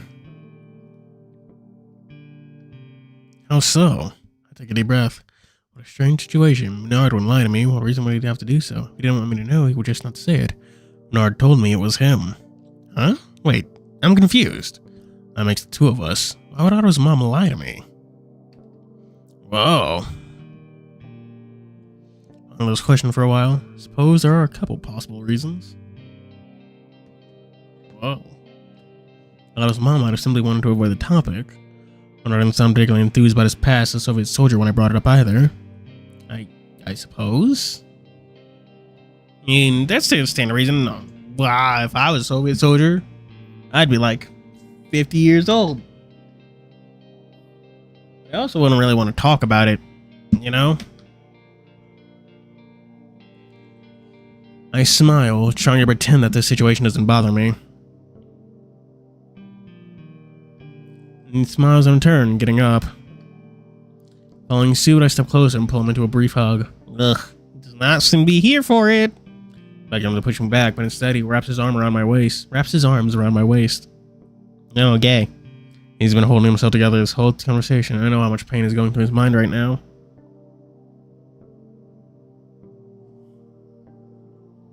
Can't tell him, but I know. Tom steps back and clears his throat. Sorry, last few days have just been a lot. Yeah, I know. Yeah, that happens. He chuckles. I'll talk to Carol and bring your mom's files here. Okay. When you feel ready, we can go through them together. Thanks, Marcus. I'll let you know. Anyway, I should go to Davi. I should go now. Davi's waiting. That's perfectly fine. Take good care of yourself, Tom.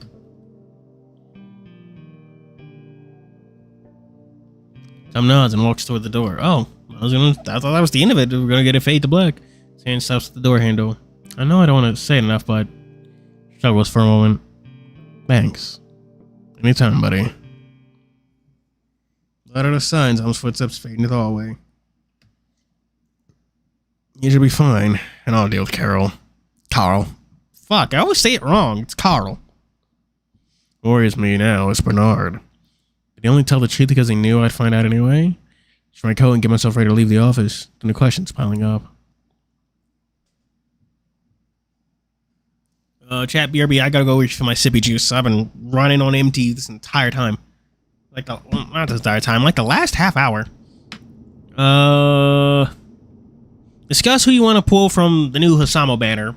Not necessarily new, upcoming. I think it comes out like in 2 days-ish with chapter 17.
I'm back.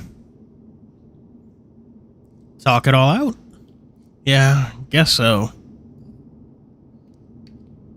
David gives me a strange look as I take my seat in his car. So I'm guessing it was about whatever happened with your dad yesterday. Which you haven't really explained to me either.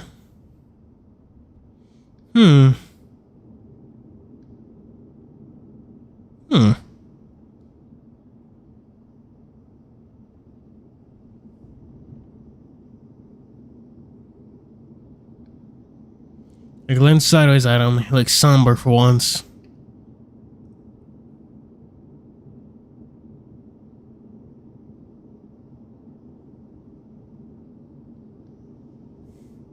I'm with my big Salmon. He ain't little no more. He's large.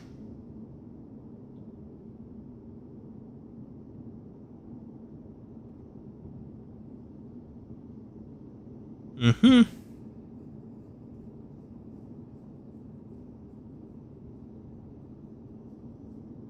Yeah.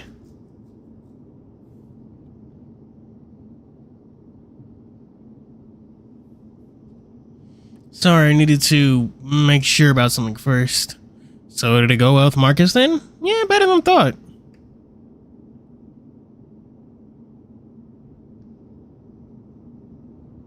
Yeah, want to tell me about it too? Steady his face for a moment before letting out a soft chuckle. When we crashing in his house, I guess Davi deserves to know why. 20-minute car ride turns towards Jastrowie. Jastrowie.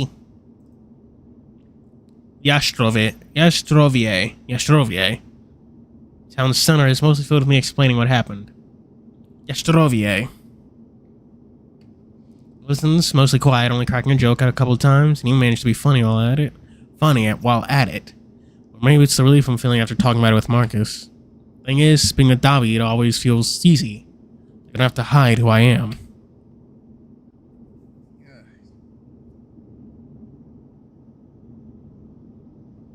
For the first time in a long time, he's just there, no questions asked. Well, some questions, he doesn't know much about Mom's disappearance after all.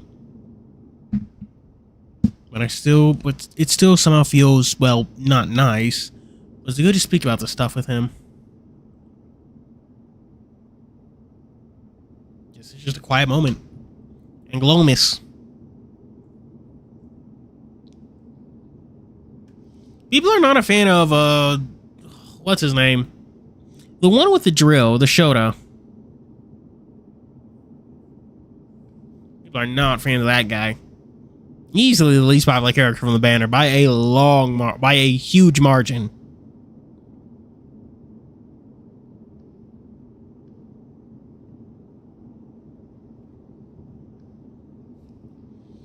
But it still somehow feels, well, not nice, but good to speak with him, stuff like this.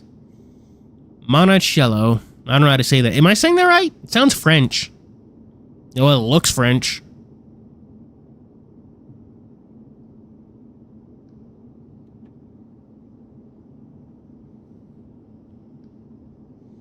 Soon after I'm done talking, we saw my transition to Davi jabbering about different fashion choices for me.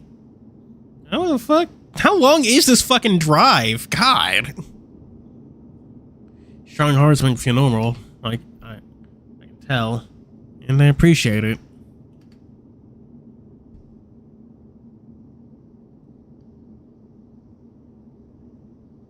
I've had enough thinking about what happened yesterday. For now, surviving whatever Davi planned today is enough. The car finally stopped. Whoa! Did you over the background people to make them furries?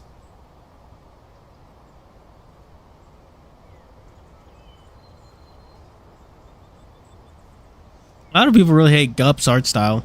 I don't think it was that bad. Is he the one who drew Portobello Mushroom? Whatever his name was? I know I just read it, but I forgot.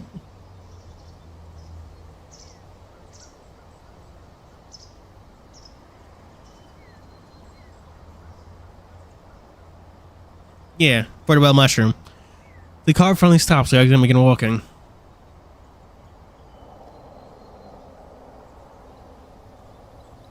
I mean, I also just don't think that character design is just one of the stronger ones from Osamu.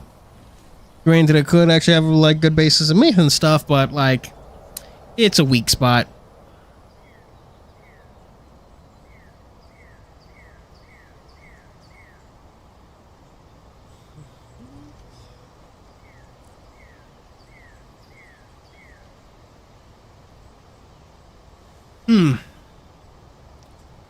My pizza's all room temperature now and it sucks.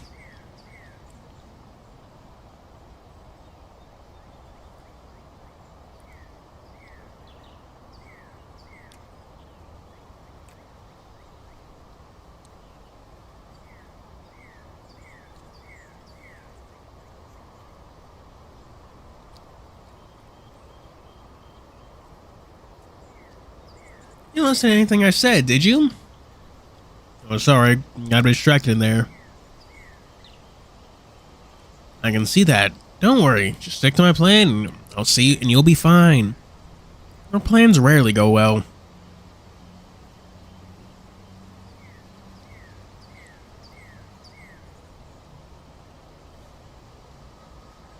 I have a business degree. Planning... Oh, I didn't know that. Sticking to it, however... Don't we have a business to run? Get a job, you bum! Exactly.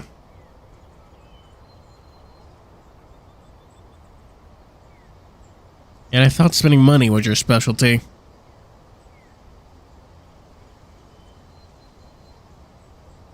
Hey!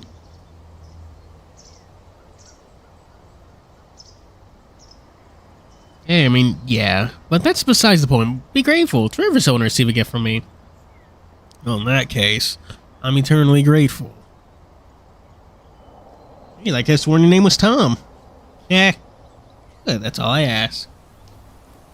He sticks his tongue out as we push through the mall doors. Well, they have a mall.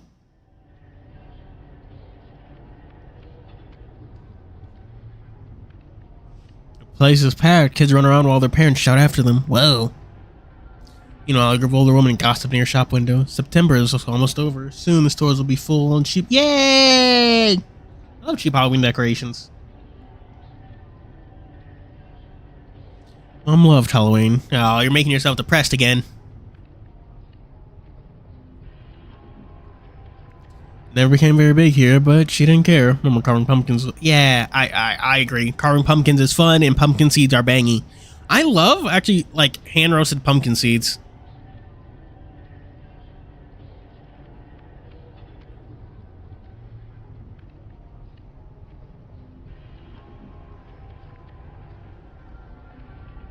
Hmm.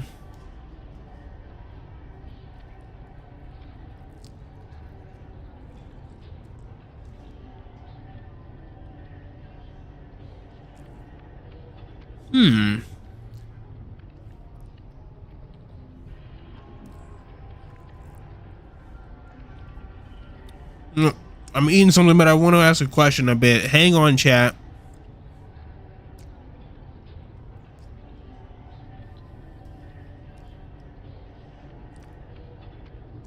Any upcoming plans? I know there's a fucking 4th of July soon in the States. But any plans overseas?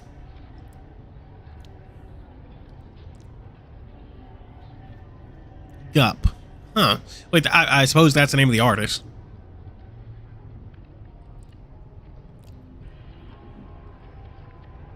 Never became very big here, but she didn't care.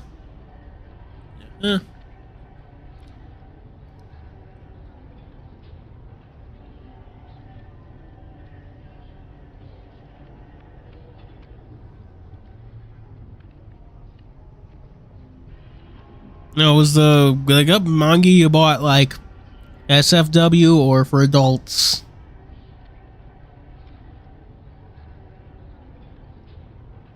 It seems like it'd be for adults.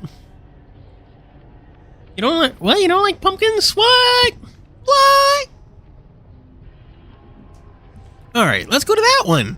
Let's just get something casual. That narrows it down.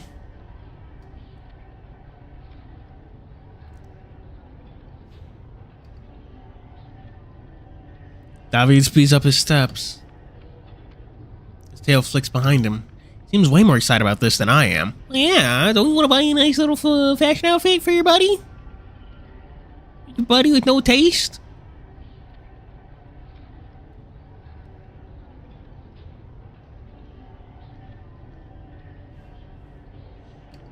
But he's doing it for my benefit, so I follow after him. I honestly do need to go fashion shopping myself. I haven't bought clothes in ages, and they ain't good.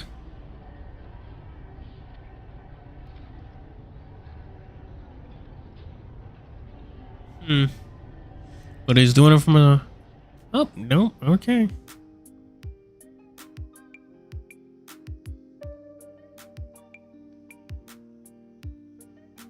At the end of the clothing store, greeted by an Ermine sales girl. Ermine. What the fuck is an Ermine? Making up words again. Oh, a stoat. A stoat. Ugh.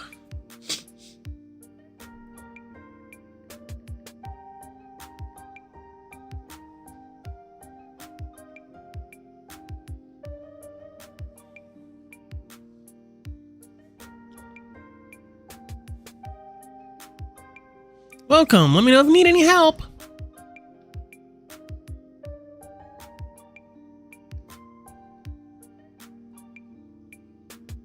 Damn it.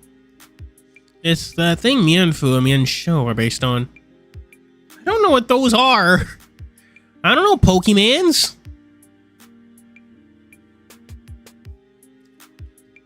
We both nod politely. Alright, go pick out a casual outfit you like, and then I'll tell you how it's trash, and then I can fix it. Or I pick something for you. What? Trust me. David, come on. No arguing. You need to look good if you want to keep spending time with me. Do I want to? David makes the saddest puppy face imaginable. I sigh. You know what I know Stoats from? Does anyone remember Small Saga? That's what I know Stoats from. Fine.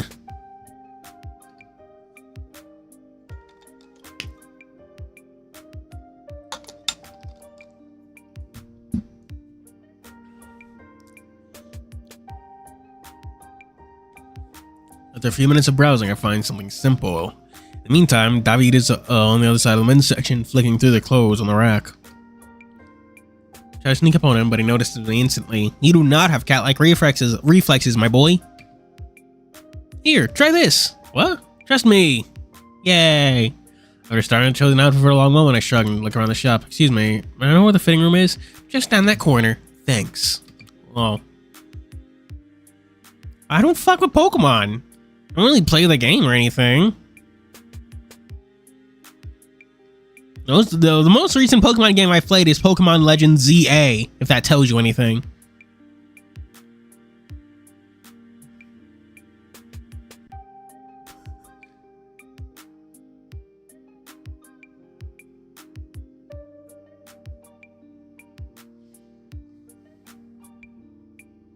Yo, would you like to try these as well? I think they fit you nicely. 30% off. I already have a few clothing items in my hand, but I know she's just doing her job, so I accept it anyway. Yay!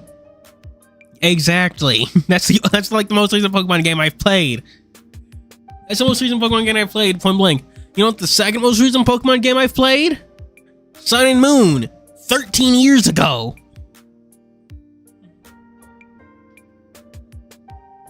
The most Pokemon I've played has been fucking Cobblemon, if that tells you anything.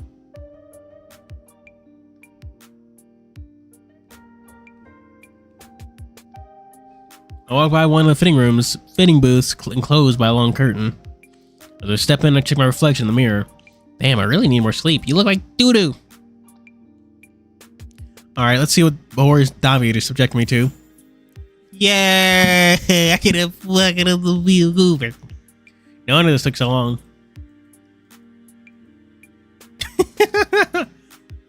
Oh wow, that's gay. Punk. That looks like Marcus. New jacket, new sweater, fancy shirt. That's gay. He's David. Which one?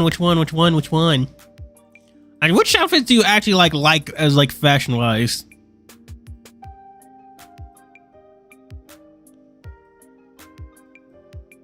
God.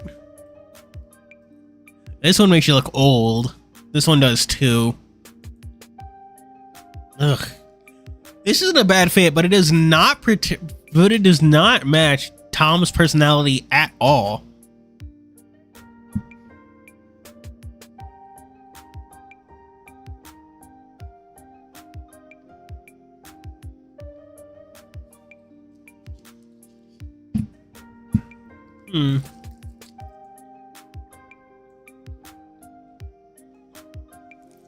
It does make him look like his dad.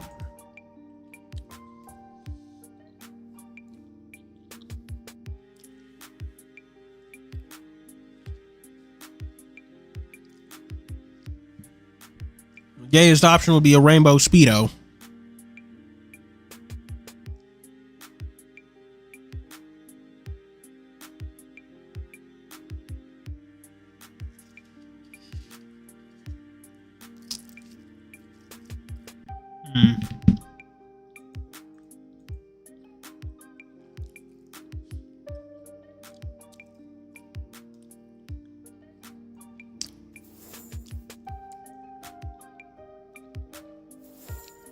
Yeah. I'm not going to let his thoughts win this time. They just say no. We're not doing that.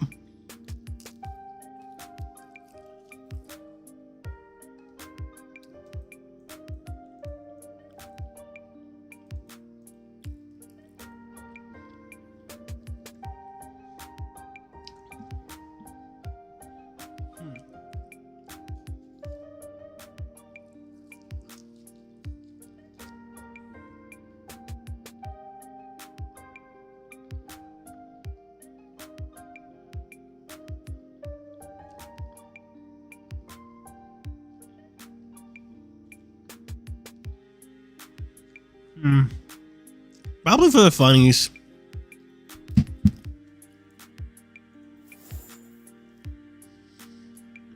Now that's someone I can take out clubbing.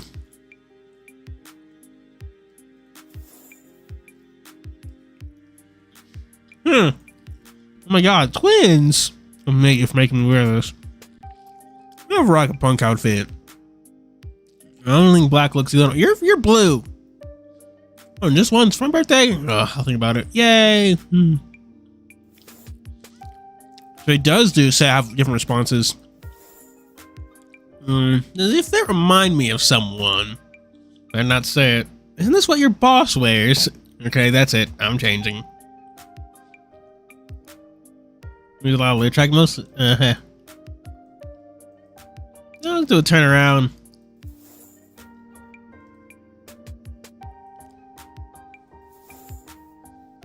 Planning to go to church soon?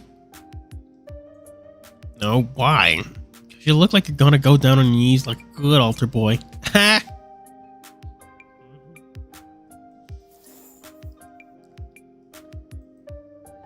T-shirt, tees, dummy, punk outfit, detective outfit, new jacket. Also just go with the punk outfit. Got the most pizzazz.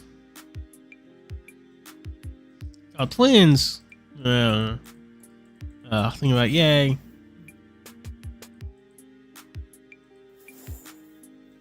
No fit? No, it's a totally different jacket. That's not very exciting. Okay, if you like it, we can go get that for you. Yay.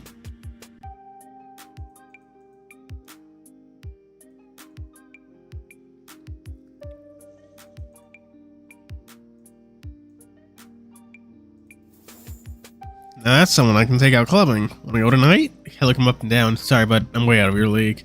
What? I look too fancy to be going out with a punk wannabe. Oh my gosh. Whoa, hey now. I can look fancy. Since you returned, I've seen you wear 2 jackets and weird unfunny shirts. Is that your revenge? A Pokemon on the shoulder. Maybe. Alright, be right back. Whoa, which outfit?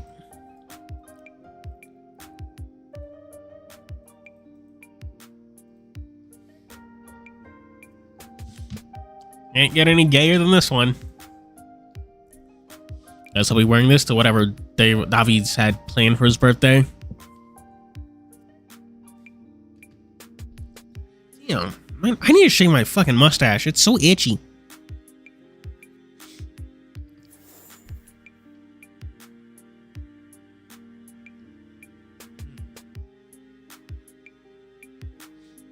Ugh.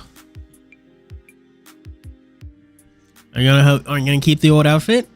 Well, I can't exactly walk out wearing these. So, anything you like? Well, I guess I'm going with, David suddenly raised his finger to the sales girl. Yes, could you get all these for him? We'll take them. Yeah! Wait, what? You're buying all of them? Duh, you think having one outfit will save your style? Hell yeah.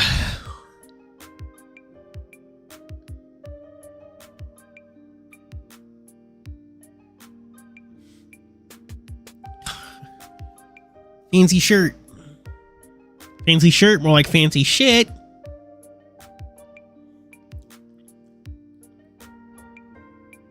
Well, I do.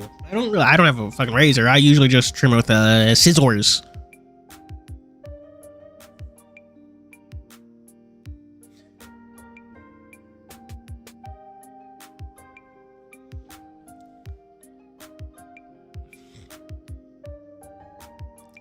Just like Deltarune, our choices do not matter. Oh yeah. I should get Deltarune before the whole 5th chapter comes out, but I won't.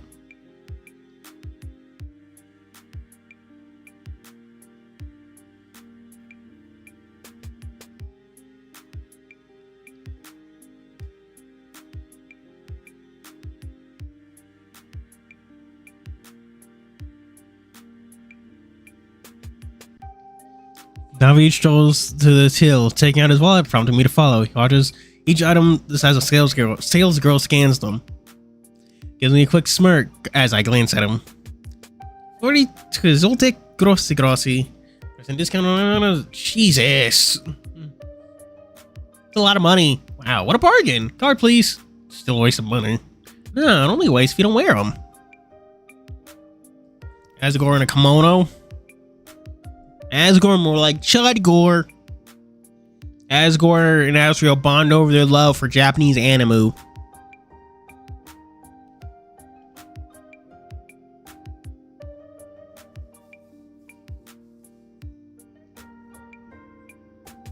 I should shave my beard. I shaved my beard not too long ago.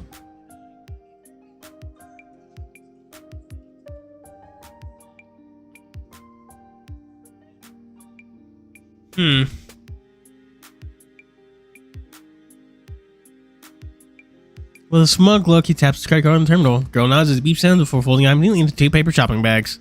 Here you go. Thank you for shopping with us.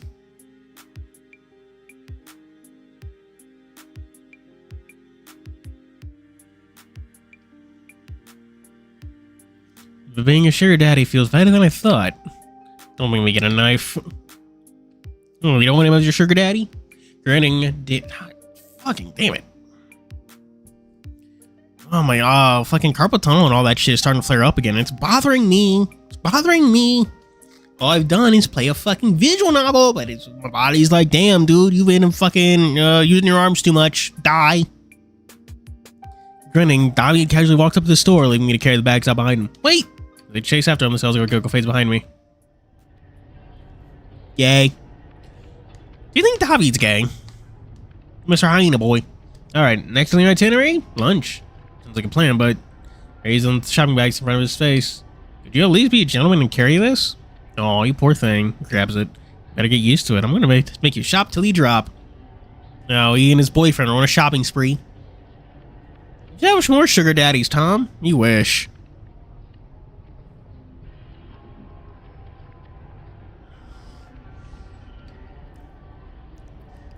Now, this will be Tom's second sugar daddy.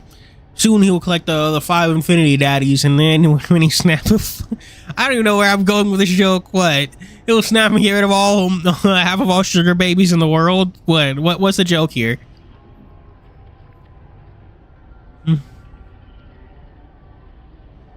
We walk through the mall's corridor as crowds of families pass by. One of the children is dragging his father toward the toy store while the mother gives her incorrigible son an earful, arms crossed. The scene makes me chuckle, but David looks in the same direction as I'm usually quiet. You okay? Oh shit! Take my fucking line from me. He keeps walking, his hands in his jacket pockets. Is there 6 infinity stones? I don't know. What?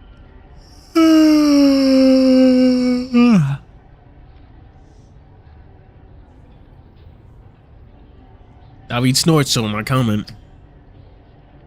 So deep. Try to elbow him in the ribs, but David dodges out of the way, laughing. Suddenly points ahead. That looks like a nice place for the lunch and coffee. For the bake of the ham, maybe? Who knows? Google probably does, but I don't. Walk toward the bakery. It is nice. Things almost feel normal. Ooh, wait. Granted, other countries are normal. They don't have liquor licenses. I suppose a bakery could sell alcohol if they wanted.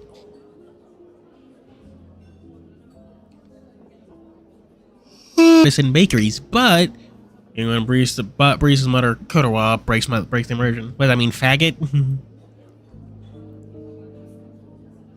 Fuck. Okay. Kudawa. Anything you like? I'm not that hungry, so surprise me. Something something Persona 4, something something Himsity comic, something something Man, does anyone remember those comics? Those Persona 4s? I love them. They're so classic. So classic. Not that hungry, so surprise me. Don't worry, I got you.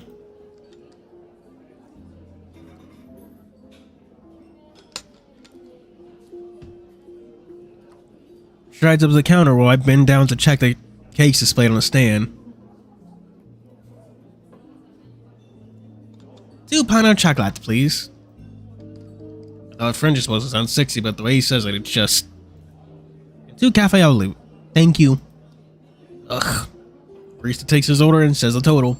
Once a tap of his car, the payment is done. We sit down in the corner and I take some time to appreciate the ambience. Try the dragon. Ugh. Persona. Do you think Persona 4 is intentionally funny or unintentionally funny? Because I remember two moments I always remember that seem like accidentally funny are in the beginning when Yosuke is rolling around in a trash can and so the narrator says, "Looks like he's in pain. You should leave him be." Or then when during the fucking sports social link when they offered like help you clean up after club. One of your options is to be an ass and leave. You sit down in a corner and take some time to appreciate the ambience. Ugh. Alright. There's 6. Okie dokie. Oh, the piano. Background music. Sit down in a corner and take some time to appreciate the ambience. The ambience. Moments of people walking around the mall, visible through the windows, a slow tempo of piano jazz echoing in the background. Time seems to trickle like coffee dripping in the cup from a machine. Hey, Tom. Yeah? Someone's been on my mind ever since we met Otto. Otto? It's kind of obvious how you two look at each gay. Like what? You know, lovey-dovey.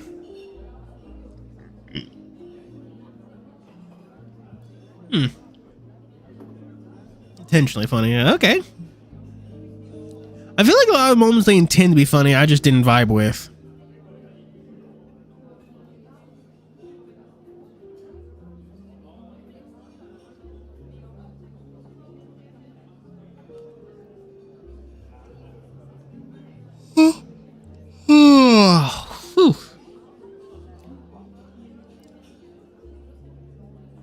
You know, lovey-dovey. Where did that come from?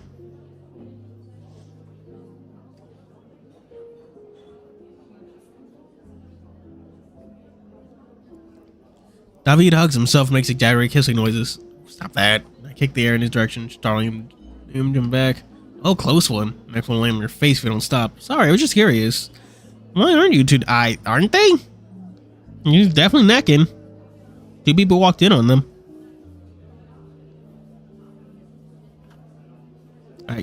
I don't know.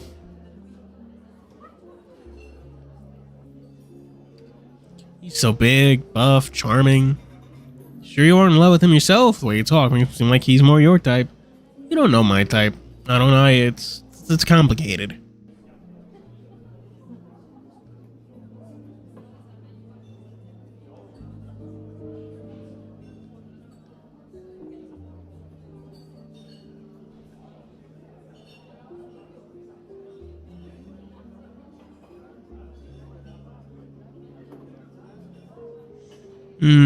So what kind of job is... I think he just inherited a fuck ton of money.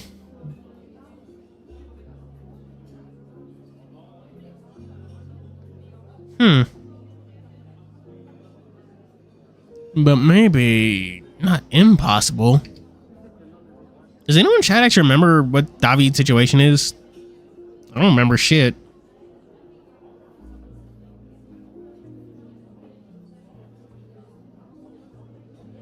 David chortles and shakes his head. Wow, chortle, that's a big boy word. What? You're thinking about it. No? There's already... I stopped myself from blurting out something about Jacob. Oh, you got your eyes on someone else? Oh, don't be stupid. He just has an actual sugar daddy. And it's good to have a sugar daddy on standby. Oh, don't be stupid. Tom is in love. Tom is in love. A playful grin. David starts to make silly gestures, trying to tease me. It's working.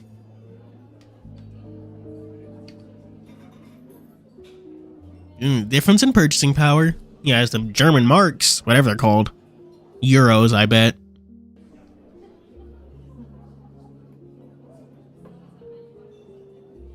I'll break your ankles and leave you here to crawl. Oh, okay, I'll stop. But if that's the case, I guess Pearl and me never had a chance with you. Are you gay?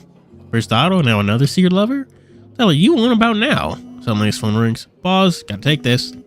More like pause. I'm saying it with an AWS. You can't hear this verbally. Take a deep breath and stare at it as lazy. Awkward. Does awkwardly look different, like a different font to you guys? Or am I going insane? looks different than... Huh. David speaking. Oh, yeah, that's fine. I'm at the bakery inside Jastrowie Mall. Jastrowie. Second floor. We discussed this over some coffee.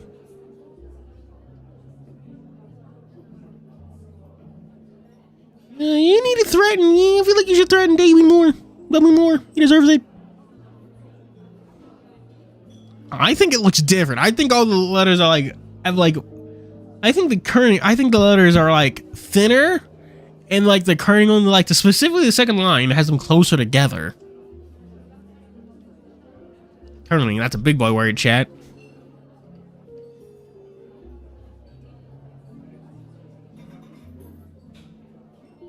Did I just go insane? Okay, I did see some thunder. Lightning, actually. I just saw a flash and there was like no rumble. I was like, wow.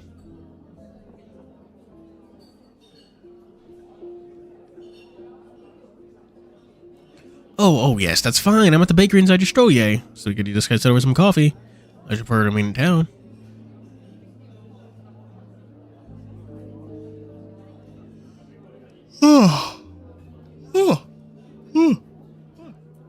Yeah, I got the yawns, chat.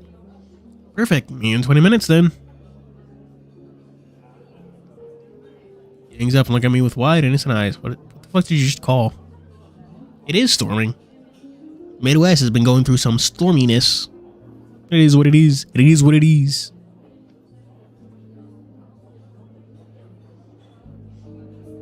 He hangs up, looking at me with wide innocent eyes. Please don't end me yet. I need to meet with my lawyer.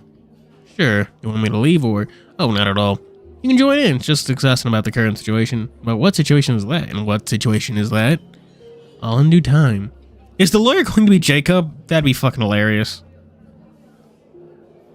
The waiter arrives with our orders. David nods and gravely as we start enjoying our brunch. What David said lingers in my mind. What does he mean by current situation? His return? His house? His mother? Guess I don't have to wait long to find out. You going to be a Jacob? I know so many lawyers. I don't see my teeth in the velvety chocolate melt on my tongue. Gross. I don't really like chocolate, chat. I tips his drink. I'm not a fan of coffee, but at least I'm not the one footing the bill. Eyes flick coming towards the door while his tail sticks against the chair. Honestly, it's messy. House steal? Yeah. Teasing me with a smirk, but I can tell he's being serious. Thought to explain. Not unsure if relieved, more anxious. I then leans back, Clay for still in place. He keeps sipping his coffee. Despite his attempt to cover it, his behavior looks fidgety. I need to hit the bathroom real quick. Don't run off. Then I'll never laugh. Are you gonna be here, leaving me here alone? Come with me? Right. Guess I better end your blood on there instead of out here in public. Kidding. Please don't kill me. Woo! There he goes. Woo! Rushing off toward the bathrooms. The back rooms. Loud voices of the customers and occasional ding of the cash register fill the space where the chatter used to be. Shifting my chair, thoughts growing more muddled with every minute, distorted even. Closing my eyes and take a deep controlled breath as slowly count down, trying to still the spread of my thoughts. Read the exercise a couple of times until the whole foreboding sensation begins to dissipate into thin air. Open my eyes. I knew it! Good morning, Thomas. Jacob looms over me, smiling. Cheeky winks makes my heart skip a beat. Not at all in a romantic way. Muscles instantly tighten as the strong noise fades out. Everything beyond its strengths, a moment between the stretches. And stare could burn a hole through my eyes. Look away. Hey, I didn't see finding you here. I shrug. Well, it is the weekend, so I let it hang there, but the curiosity gets better of me. Why are you here? Shrugs lightly, voice calm, pleasant. Meeting with a client. Shit, is he David's a lawyer? Jacob? I am reading that correctly, right? Jacob did mention Jacob Bosak. Working with a client in Landio, just didn't connect it to David. After running into him at the town hall, right before I met David there. Still didn't click. Fuck. He rests his palm on the side of my table, putting his weight against it. Oh, that's a lot of bags. Out shopping? Yeah, I got another sugar daddy. Yep, needed some fresh fits. Suppose it was about time. Looks old. You're old. Looks at me. He's looking at me the way he always does, like a predator stalking its prey. Gay. Feel trapped. I don't want to leave. Taking David so long. How's the work with Mr. Waldner going? Wait, don't remember telling him about Marcus? Must have. It's going. Good, I'm glad you found something steady. Says it warmly, as if he's proud of me. Are you so on edge about Jakob? Jakob. He doesn't seem to be that bad of a guy. He seems to be your man, like... Seems to... I think he'd enjoy being your sugar daddy if you'd let him. He's done anything worth being all tense about.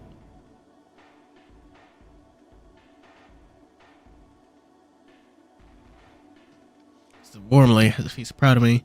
I wish we could try again. There it is. I see that you're well taken care of now. He glanced briefly toward where David left, and then back to me. The polite smile doesn't change, yet his words have a bite to them. Money doesn't fix everything. Does his head slightly. No, of course not, but it can definitely help in the long run. Like how it helped your friend Otto, even if only a little. Not entirely. The voice is flat. That's understandable. He is in a bit of a pickle.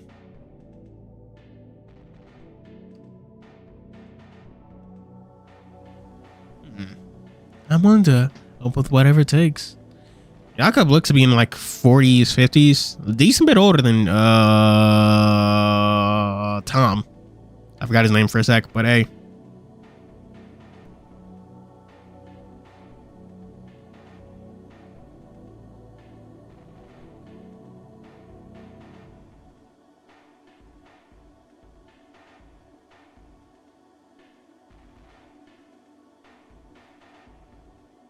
Places his hand on mine, but I shove it away.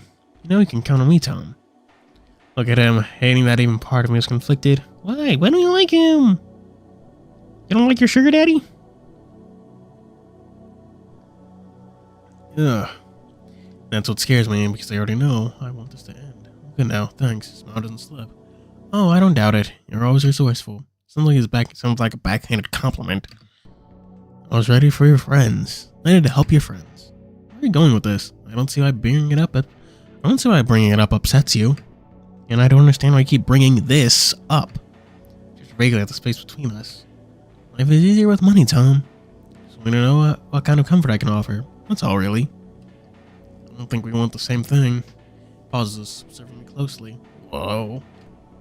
I know I haven't always been gentle with my words. But I care for you. Something in his tone still soothes me, even now. Part of me that felt safe with him when I was off my meds, alone in Warsaw. That part never fully left. I don't know if I can trust that now. Jeez, did they have a bad breakup?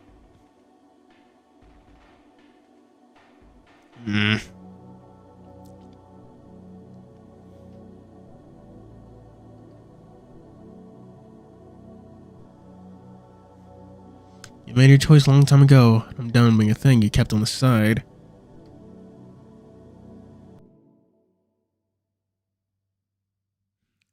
His expression remains static except for a small tilt of the head. You have to understand, my career appearances matter a lot. Yeah, he is being fairly consistent. I do get it.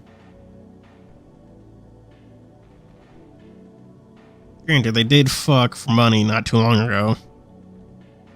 Honestly, it couldn't have been more than like a week ago. Going hanky-panky in a motel room. Of course, the same old script. I wanted to be ashamed of anything. I still don't. It's not wrong about the country. One isn't the kind of men like him, nor me. That's not what this is about. You know what? There's a rush of footsteps in our direction. Hey, sorry about the wait! David glanced at me.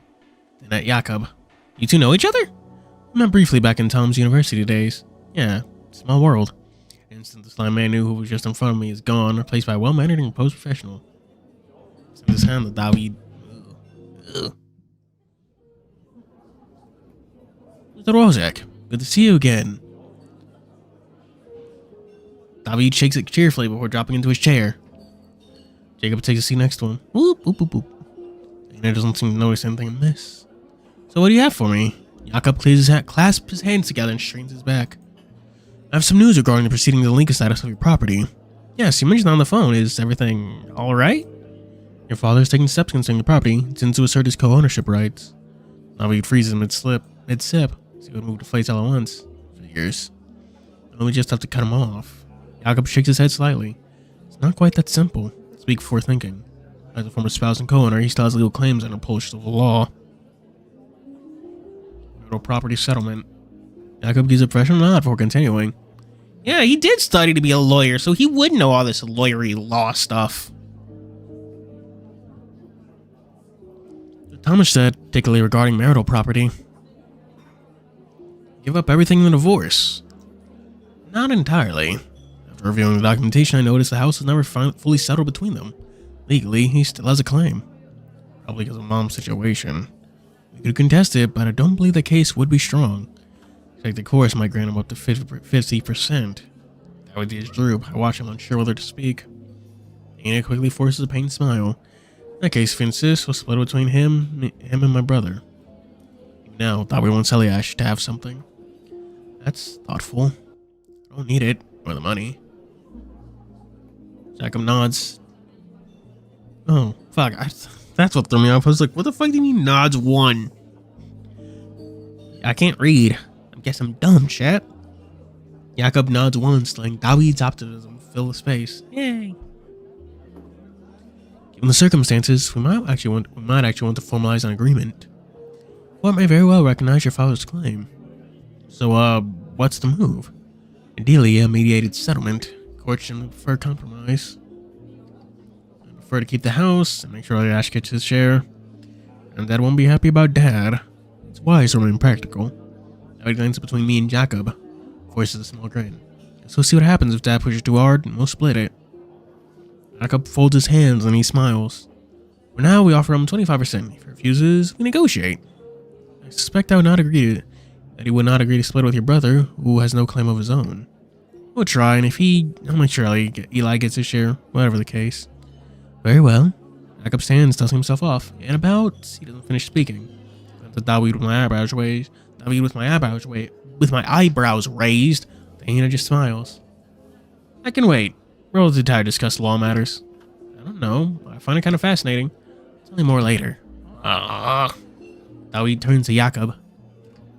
Anyway, thank you, Mr. Bosak. I think that's enough today. Very well. God, you can tell how close they are by the fact that in Tom's internal monologue, he still calls him Jacob. The professional mask stays intact, even though the case locks on me for a bit too long.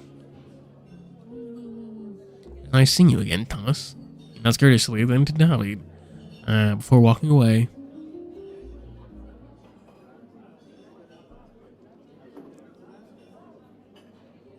Watches retreating back until he rounds the corner of the cafe. David flaps back on his chair with a heavy sigh. I'm so tired. The day barely started. It's probably only 9 or 10. Ugh. Well, I did have a long walk. It's maybe 10 or 11. A long drive, not a walk. Omelette du fromage, I just noticed. White Crater Jacob knew each other. They're the same guy, don't you know? Yeah, Nation of Islam lore, you should update it. He jumps up and stretches. It's been a long morning. Let's just chill out at my house for a bit. Sure, I guess. I'm not working today anyway. Okie dokie. Okie dokie, artishoki.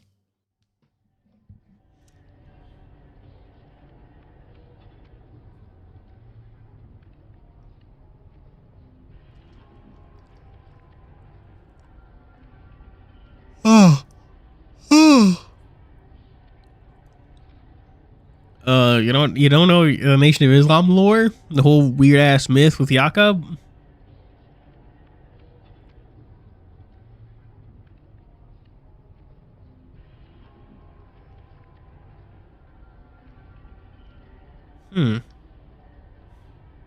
Head towards David's car.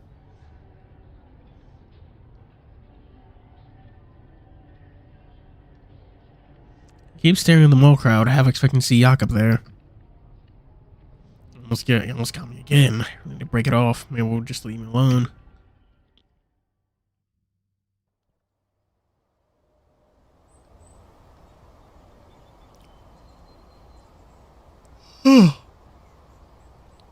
That way he bumps my shoulder as we walk. You're weirdly quiet. Just thinking. Are you alright? Yeah, just a lot on my mind. You guys just met. She just met his sugar daddy by accident.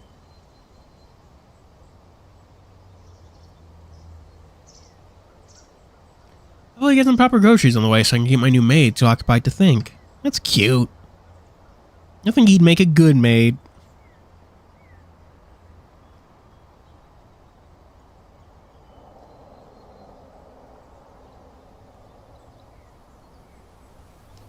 Can't help but chuckle as I get in the car.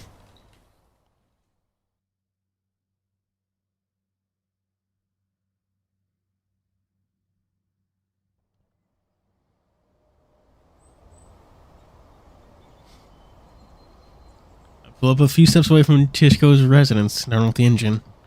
A few yards away, a marked police car is parked. Oh, right, I almost forgot about this stuff. Dariush. It's Dariush? Dariush. I don't know, vibes. We're doing this based off of vibes, man. Chat, speaking of, what's fucking DILFs and stuff? Name them. I need more ideas to include in the video. Dariush is behind the wheel. He waves at me, smiling. Yeah. Timed a long pleasantry, so I gave him a nod on turn. May speak with him after I'm done here, but Carl comes first. Step in front and knock on the door. No answer. Peek through the window, but the curtains block the view inside. After getting no response again, I try twisting the door handle. Oh. Door clicks open. It's a Jesus! Lock your doors, nigga! Carl, it's me, Marcus. We go alcohol. An empty vodka bottle rests on top of the coffee table. It's about the glaring sunshine outside, and I'm managed to reach the cold, uninviting interior. In time before drawing curtains open, let some light and warmth in. Oh! Which I find half ajar. It's not him, then someone's down there. Open the basement door, and I slowly walk down the steps. So a person sits motionless on a chair, hunched over a table in the corner. I only see his back, but I know it's Carl. Feel the worst, I'm unsure rush to his chair, while I'm shaking, giving out. Table talk creeps in. If he shows a nudge, I'll hold my breath. Carl lets out a low guttural grunt, his puffy cheeks pressing against his table surface, saliva pulling at his. Thank fuck! His eyes are hollow, devoid of any soul in them, but he's still breathing. Thank God. You look worse than usual. Carl chuckles. It was supposed to be funny. His speech is slurred, barely coherent. There's another bottle on the floor broken. Some vodka splashed on the floor. Fucking Annie, I don't really care. I need options. No, I'm just concerned. My eyes trailed towards the right hand, the claw pinning a few pictures. Then that I realized the photo of Tom, like the ones taken without his consent, a folder beneath them. It was files. So Tom told you. Yes. Not slowly. So what? Here to beat me up? Thought that would fix anything. Carl turns his face to hide in the crook of his elbow. Taps on his shoulders, waiting. I tap on his shoulders, waiting to bring him upstairs. Splash some cold water on his face. He plunges at my touch, leaning back in his chair as he rubs his hand over his face. Tomek hates me now. He's angry. Same thing. He wouldn't listen. His fist suddenly slams on the table. Plum! Just like her. Look at me when he left. And the blues in both of them. And the files to protect him. Yeah. Great plan, isn't it? He laughs mirthlessly. Pile of photos drop to his desk as his fist unclenches. His vacant gaze just the cabinet by the corner of the door. I didn't pay him no mind earlier, but he looks there. I spotted his old military rifle leaning. Oh! Carl then looks back at me, perhaps noticing my wide-eyed expression. Funny thing is, I still can't do it. Maybe I'm too much of a coward. His voice weakens, pretty louder than a whisper. That's not being a coward. Sure it is. You can do that to Tom? Yeah, that's why. He finally looks at me directly, his eyes bizarre tint of bloodshot yellow. I feel like your soul has already left the world, but your body forgot to follow. Yeah, I know that feeling better than I'd like.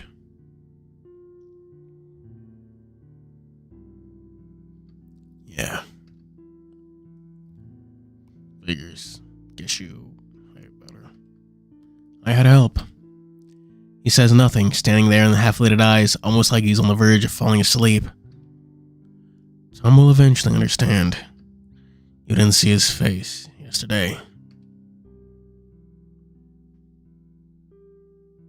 I'm all over what to say next for a bit.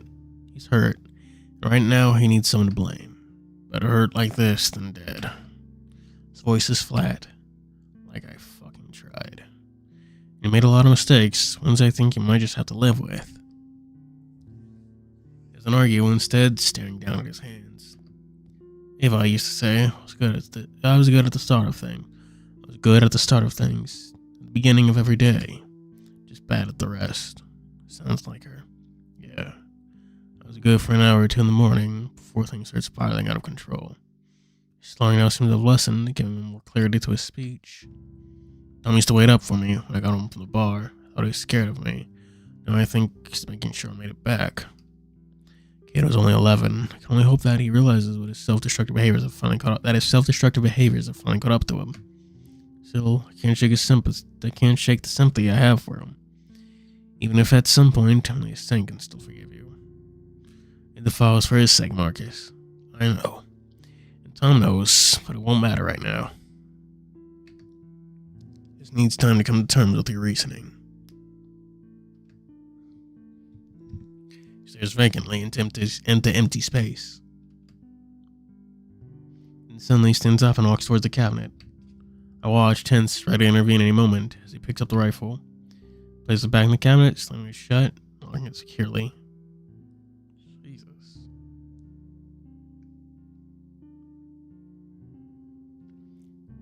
He turns back to me. His gaze is far more lucid. Whoa.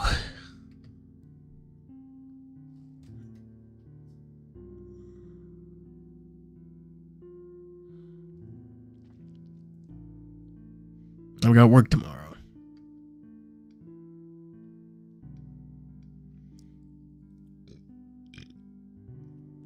Carl, can you hand over Ava's files?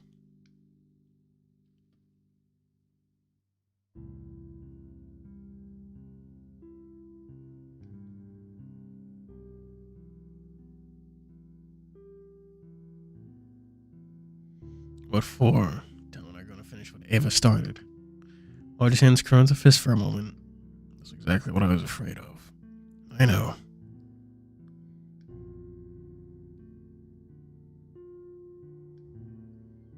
With a little shrug, he walks over to the table and puts back all the scattered photos into the folder before handing it to me.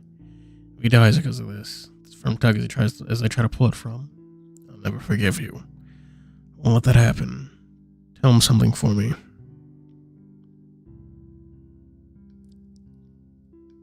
What? Tell him I tried. I just nod. I'll tell him when he's ready. Yeah, when he's ready. Well, lets his hand go. I take the folder. Are you going to be fine? Maybe ease up on the vodka? His eyes avoid mine.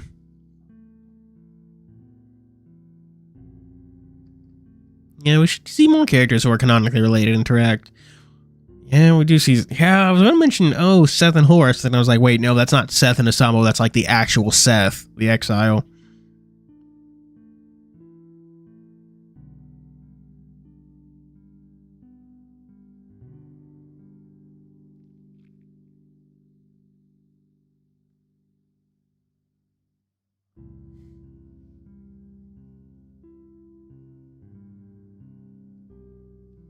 Yeah, it'll be fine.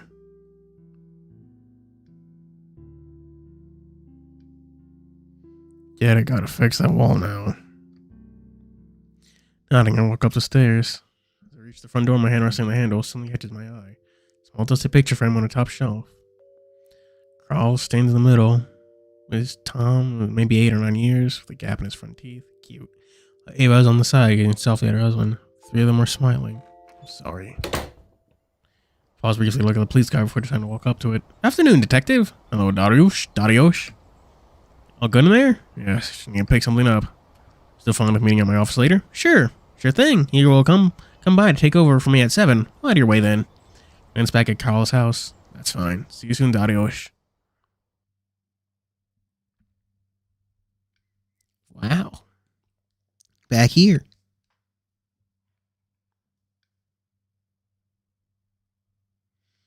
David and I sit on the couch.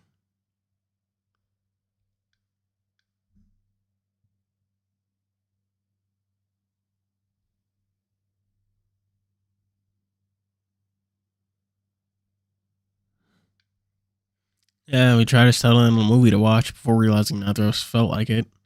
Now in the quiet of his living room, David is fidgeting. Maybe he senses my mood.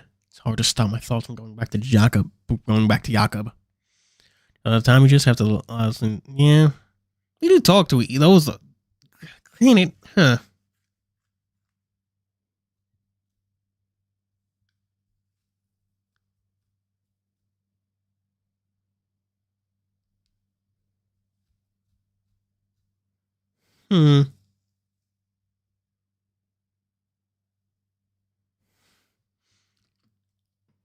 Maybe we should. Do you want to gay sex? Dawi chuckles, scratching his shin. I'm sorry. For what? Not being good at heavy stuff, you know? Shrugs helplessly. I'm through a lot and I just sit here like an idiot.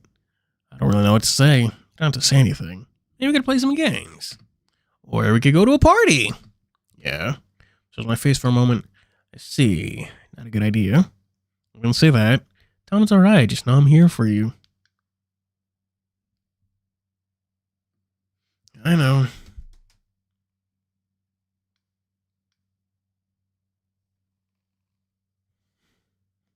Oh, nose itchy. Something Dolly straightens up. Something mischievous flew. Oh.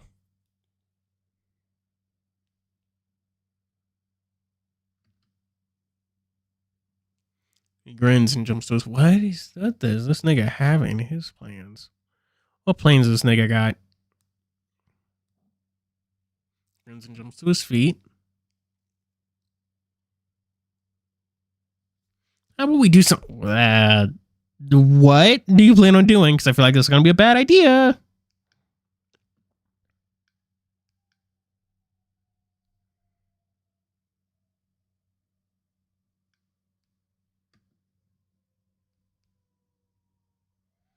I point to the 4 empty bag of. Oh, that does sound bangy. Gummy eating marathon? Now that was nothing. He flexes his hands. What the fuck? He flicks his hand. What does that mean? Come with me. Fucking murder style. He grabs his arm and pulls me off the couch. Come on. What for? It's in the basement. And the hallway as if we're about to elope. Head down toward the back of the house. The garage door cracks when he pushed open. Light flickers on. Close your eyes. I'm not doing that. Fine. Ruin the surprise. Pause for a second before serving you his playful wink. In the middle of the garage and something covered the sheet of polyester. Dawi grabs the cover and yanks it away with a dramatic flourish. Turns to be a familiar motorbike. Isn't that your dad's? Eh. Shrugs. It's mine now. Okay. I fixed it. Pats to see proudly. Tonight we go for a ride. Can you even ride a motorbike? Who can't? Spreads his arms. It's easy. You're gonna die. You could die in a horrible car accident. It's gonna ruin everyone's day.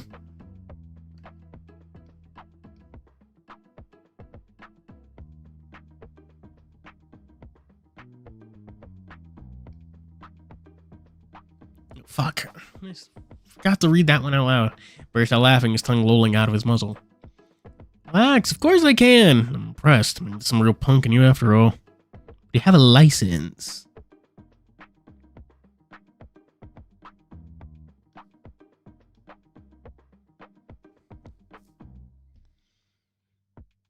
Some? No. Yeah.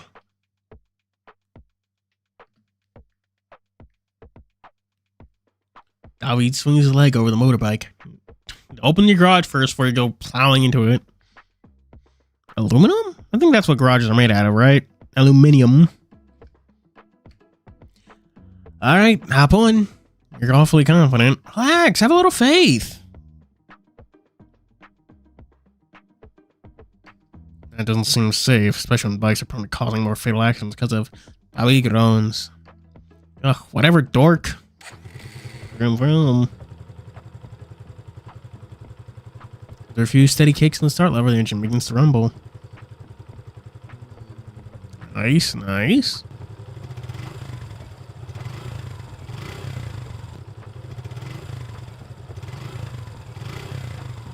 David revs the throttle repeatedly, making the engine roar loudly.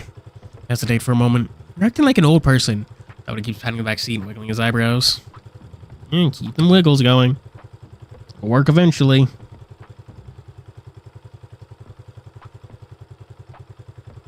I can't think of anyone other than that, can she? If we die, well, there's the whole dynamic between the genociders. Haunting your ass for eternity. Deal. Dolly opens the garage door with a click and we slowly back out into the driveway. Dolly turns his head slightly sideways and get green clearly visible.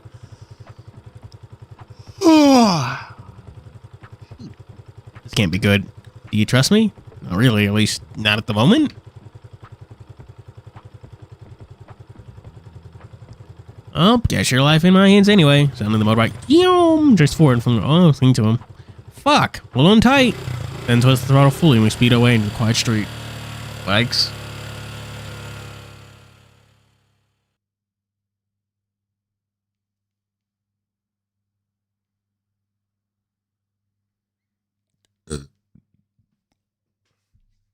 I checked the time. I had a feeling that Darius is a punctual guy, but he's already 20 minutes late.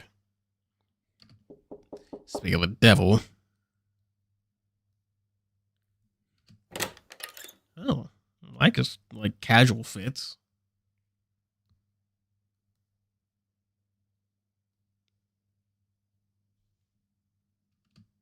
Detective!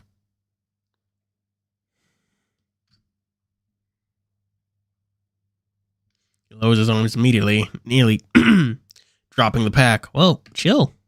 Sorry for being late, sir.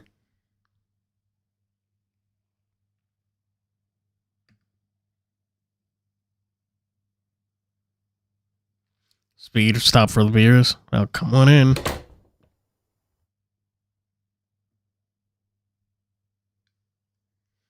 I puts the six back to my desk with a thud before casually sinking into the sofa.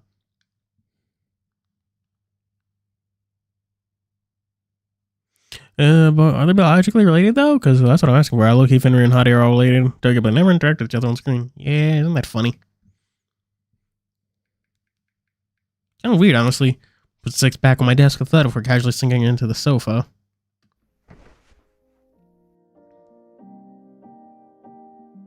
Ew, what a long day. You can say that again. That again. Oh, for you too? Mm-hmm. I slide Ava's files in the drawer before sitting down. His eyes track my motion, but he doesn't comment. From the door to let the cool air drift in. Catch. Pull out a can from the pack and throw it in his direction. Catches it cleanly and pops it open. Pull another one out for myself without opening it yet. Oh, fuck. If you're gonna do it for me, I won't make my silly little noises. Needed that. I haven't found a drinking hole I like yet. Sit behind the desk, brushing against the old coffee mug. Brushing aside the old coffee mug that's been there sitting there since the morning. Got wing edge veg, not doing it for you? No, not my thing. Doesn't have the griminess of a real bar. Chuckling, I take a sip of the beer. It seems nice enough.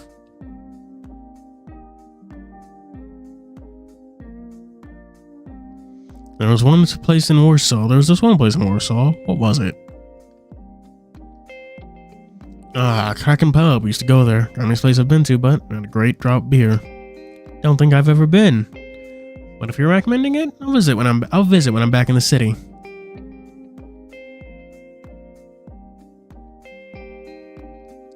How long ago were you transferred here? This fucking out of nowhere town in the sticks, living your own little Persona 4 life.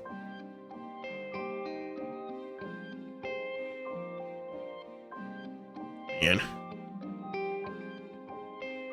Did you grow up in Warsaw?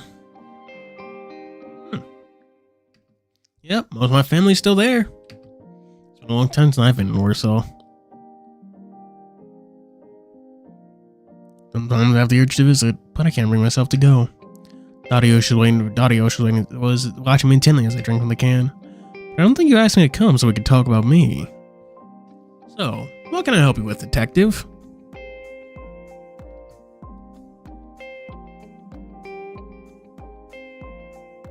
I tap my fingers on the desk before responding.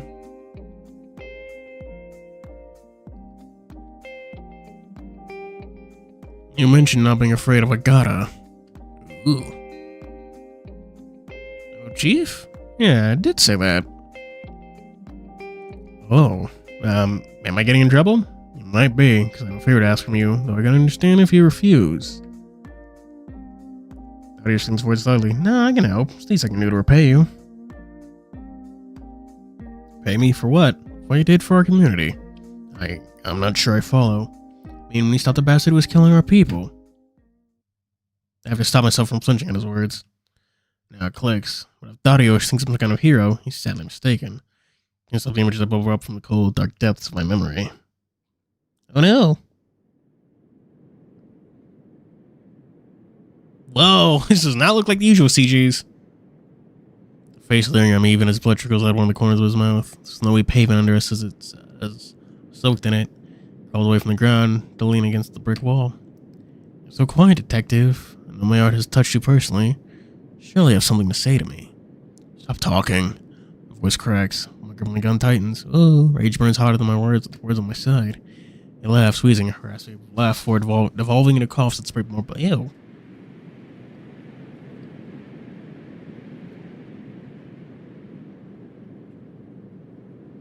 But that grin never slips. You were my truest fan, weren't you?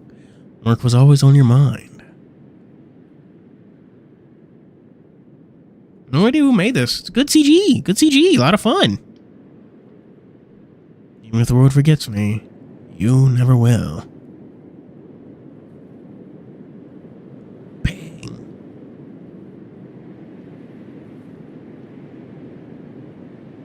He screamed your name. Oh, is he gay? Is he also gay? Oh my gosh. It's not a gunshot explodes in their alley. Spotty jerks, goes limp. Oh! Mixes with the dirty snow. Jesus! Keep pulling trigger long after it's empty. Become empty clicks. Well, he's certainly not alive anymore. The sound of heavy boots and snow surround me. Drop the weapon. Drop it now. Oh my gosh. I'm vaguely aware of someone tackling me to the ground. The very pavement, the scent of blood fills my nose. Jeez.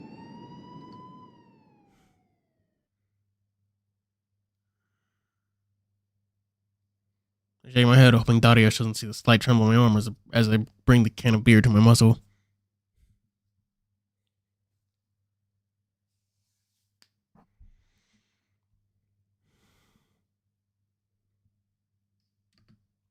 Yeah.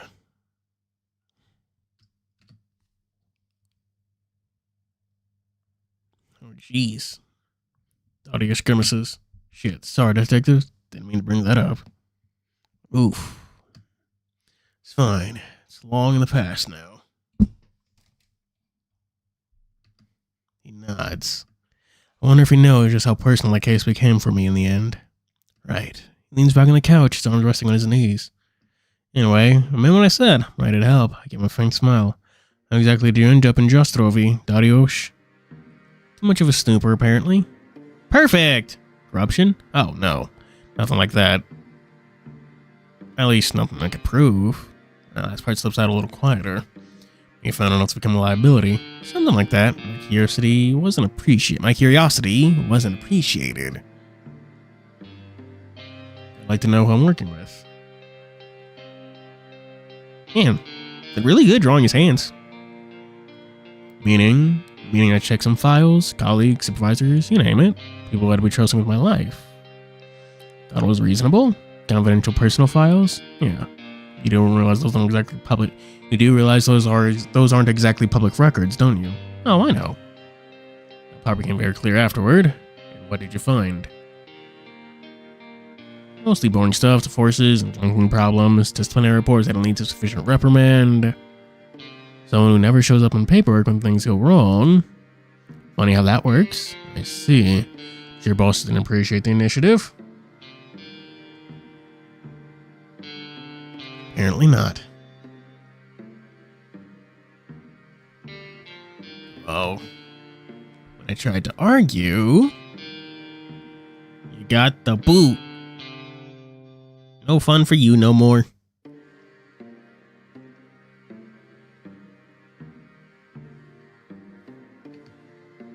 You got some here.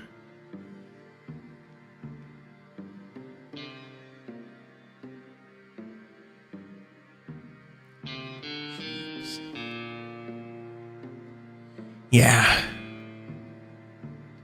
Small town, quietation out of the way. Perfect for me. A problem to bury. I hold my arms out in front of my chest.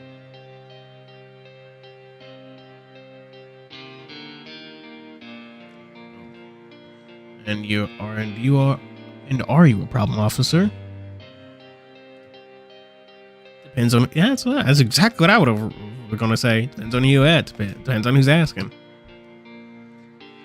Now I understand why you aren't afraid of her.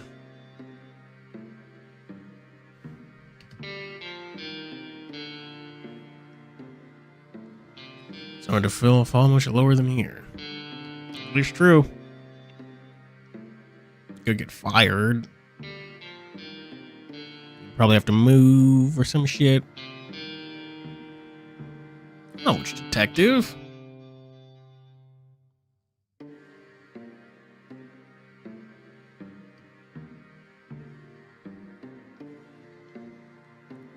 The bad ones. That's reassuring. He studies me, curiosity creeping into his expression. So which kind am I? Really to tell who I can trust at this point. So as the grin widens, he pops another can and raises it at me. Well, I guess I just have to earn it. Yay! Oh. Motorcycle time? Animated bit background. Look at those little gay boys.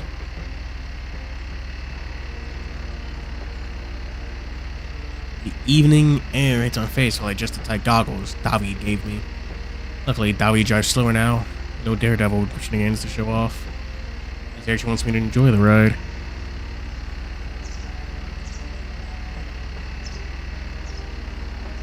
I let go of him and lean back on the hand and lean on the back handles instead. It was already awkward enough as it was. As soon as I do that, David speeds out. Don't let go of me. God, can you be any gayer, you fucking losers? Fuck off. Left the town behind, having ridden through the center and passed on a store, past the empty bus stop. For a moment, back there, the town almost feels normal and peaceful. Like it hasn't in a long time. I don't understand why, but the more I think about it, the more I spiral.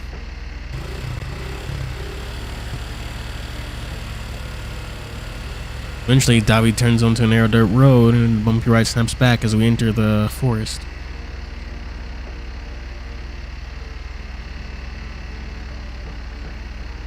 Where are we going? Relax, you'll see.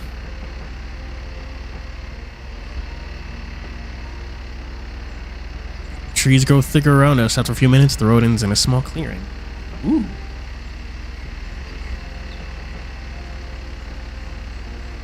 What is this place? David stops his bike and shutting off the engine. In the middle of the clearing stands an old wooden structure.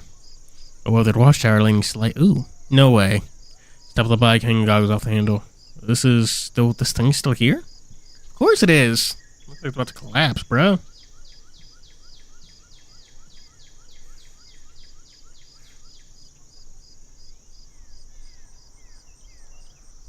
The fire tower. Hello, Ben. This update is honestly going longer than I thought it would.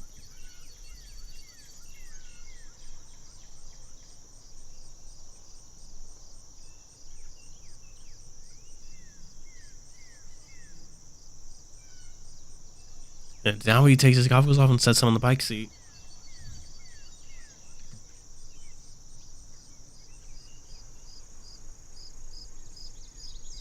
You think you'd tear down? You think they'd tear down our childhood headquarters?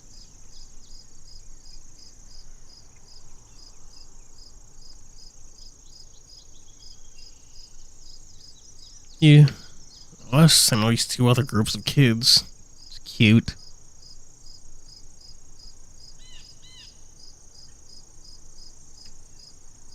Details.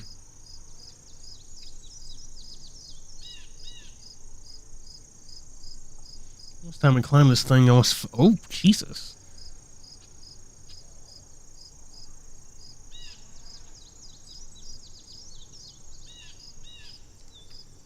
Can't promise it won't happen again. Especially now that you're thicker.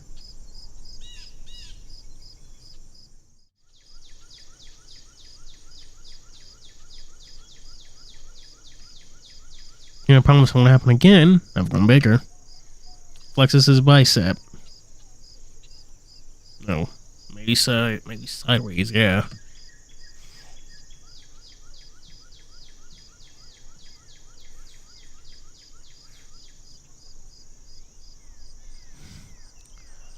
Funniest motherfuckers.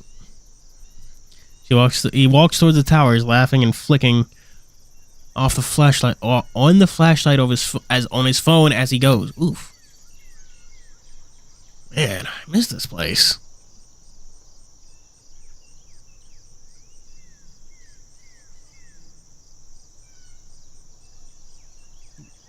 Well, shows his head as he looks up to the top. I miss the people who went up here to look. Oh, really? What? Do you think we're going to do that? You're the one saying it. I meant other people. Way to ruin my precious childhood memories. I was running firmly and test the. Ooh, still sturdy enough. What creaks under his weight. It was dangerous as fuck.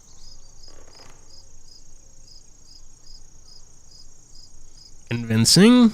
Come on. This is how the vision all ends. They die in a stupid freak accident. Gestures upward.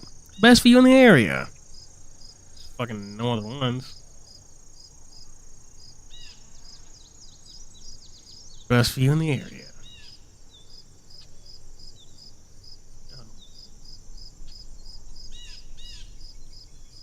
So, where else would you get a decent view in this place, honestly?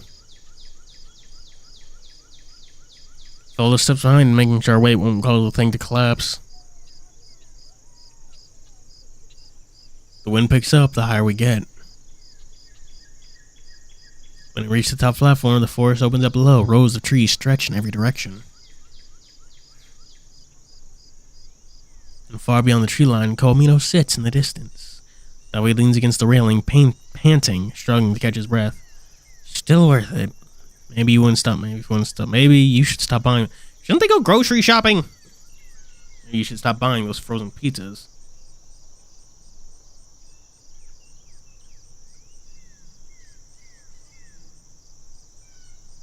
Sticks out his tongue. Feeling any better?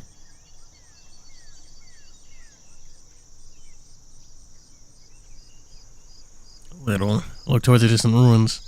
Thanks for dragging me out. Anytime.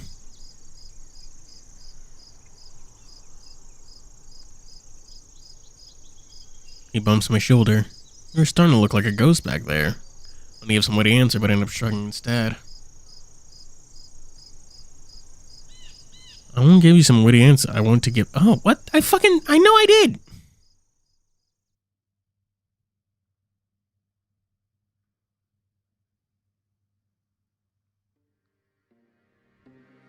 Audio sips his beer while I lean back in my chair.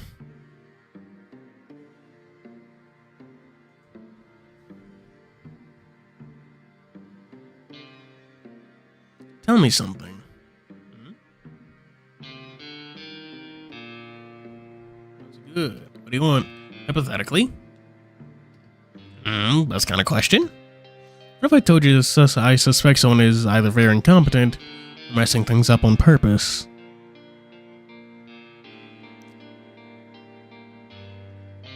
Interesting. I say, detective, you found yourself in quite a pickle. Pickly-ickle-wickle.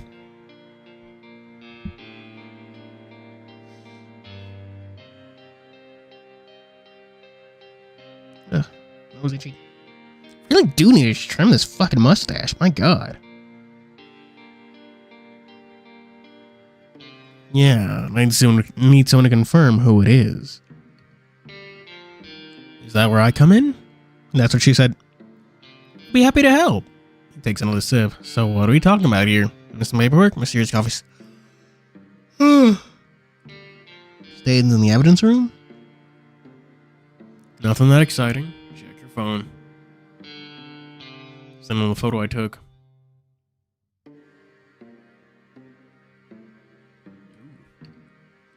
Took it yesterday in Colomino. Some bullet marks in the basement. Alright, you got permission to enter.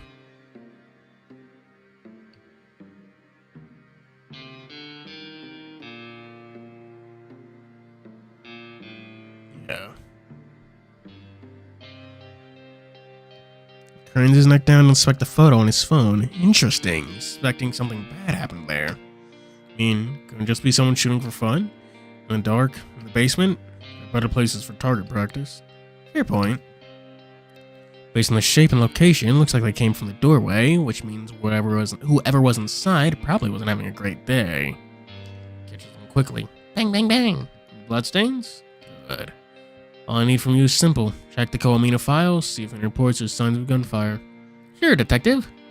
If not, check the files from a search operation about 4 students went missing in town. From a year ago? I sent the report already out of curiosity and basically says they left town. I don't know. Audio smirks. Perhaps I thought of what comes next. Ooh.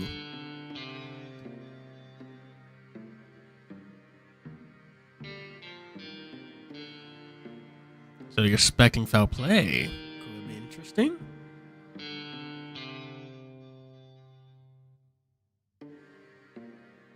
Dangerous is the word. My partner disappeared. I think she was digging too deep into this. Oh, jeez. Heard about that case too. I haven't looked into it yet. Sorry, didn't mean to step into a sensitive topic.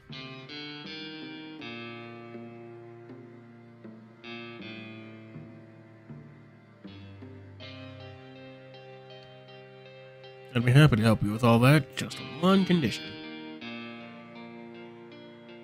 That is, let me ask you a few questions about your old case in Warsaw.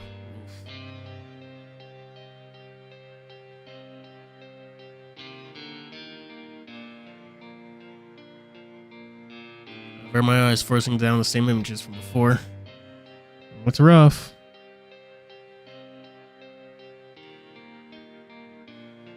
This time stretches long enough for Darius to notice. Sorry if I'm overstepping, but the section of your case file back at the station was oddly incomprehensive.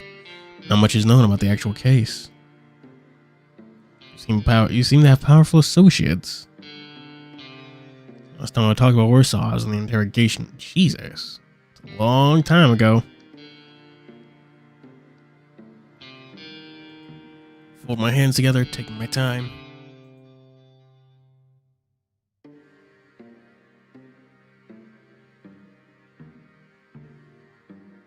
There are a dozen reasons to say no, yet even I can only think of one reason to say yes. He's going to find something in those files. He finds this before. I'd rather know what he finds before anyone else. Yeah, it's honestly kind of same here. I only ate 2 slices of pizza.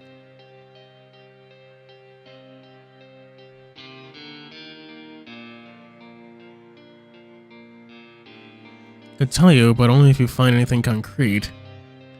And ask carefully. One question I don't like, and I won't say anything. I won't say anything. For a moment, a tense vein shows along his neck. Don't worry, detective. If there's anything to find, I'll find it. Still don't know if trusting him was a mistake, but asking Igor or my Lord Agata, again, I'd rather keep this private.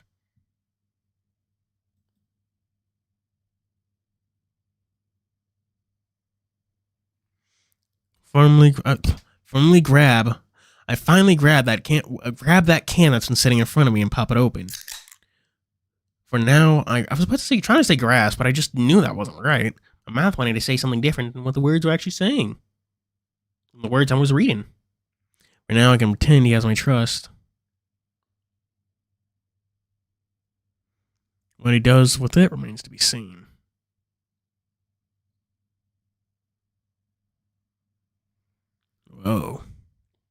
at this CG, actually. This one's really nice.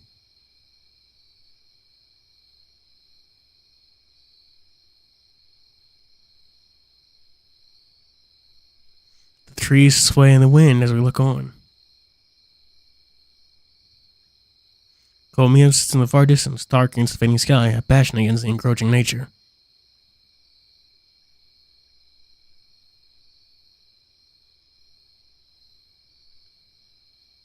We're quiet for a while. Eventually, David exhales. Hey, Tom.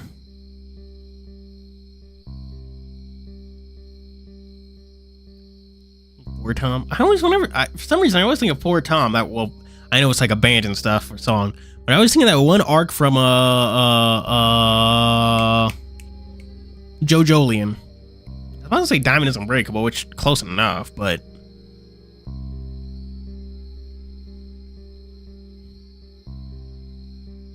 yeah, he adjusts his ponytail before his eyes wander back to me. I didn't really apologize, did I? For once, he looks unsure. Not properly, anyway.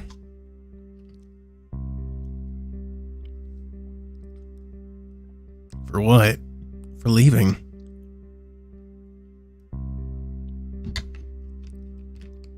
I don't look at him. My eyes focused on the horizon. 6 years is a long time to just disappear. It is.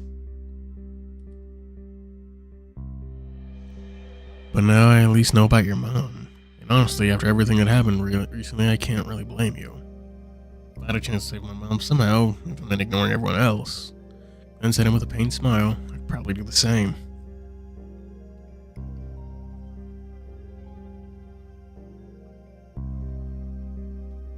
David smiles back. It would probably hurt like hell, huh? Yeah.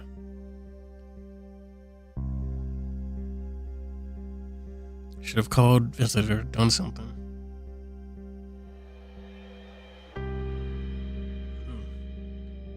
You should have. But right now, I'm just glad you're here. It's weird that he didn't even do that, though I miss what we had when we were kids. Again, sounds kind of gay, but whatever.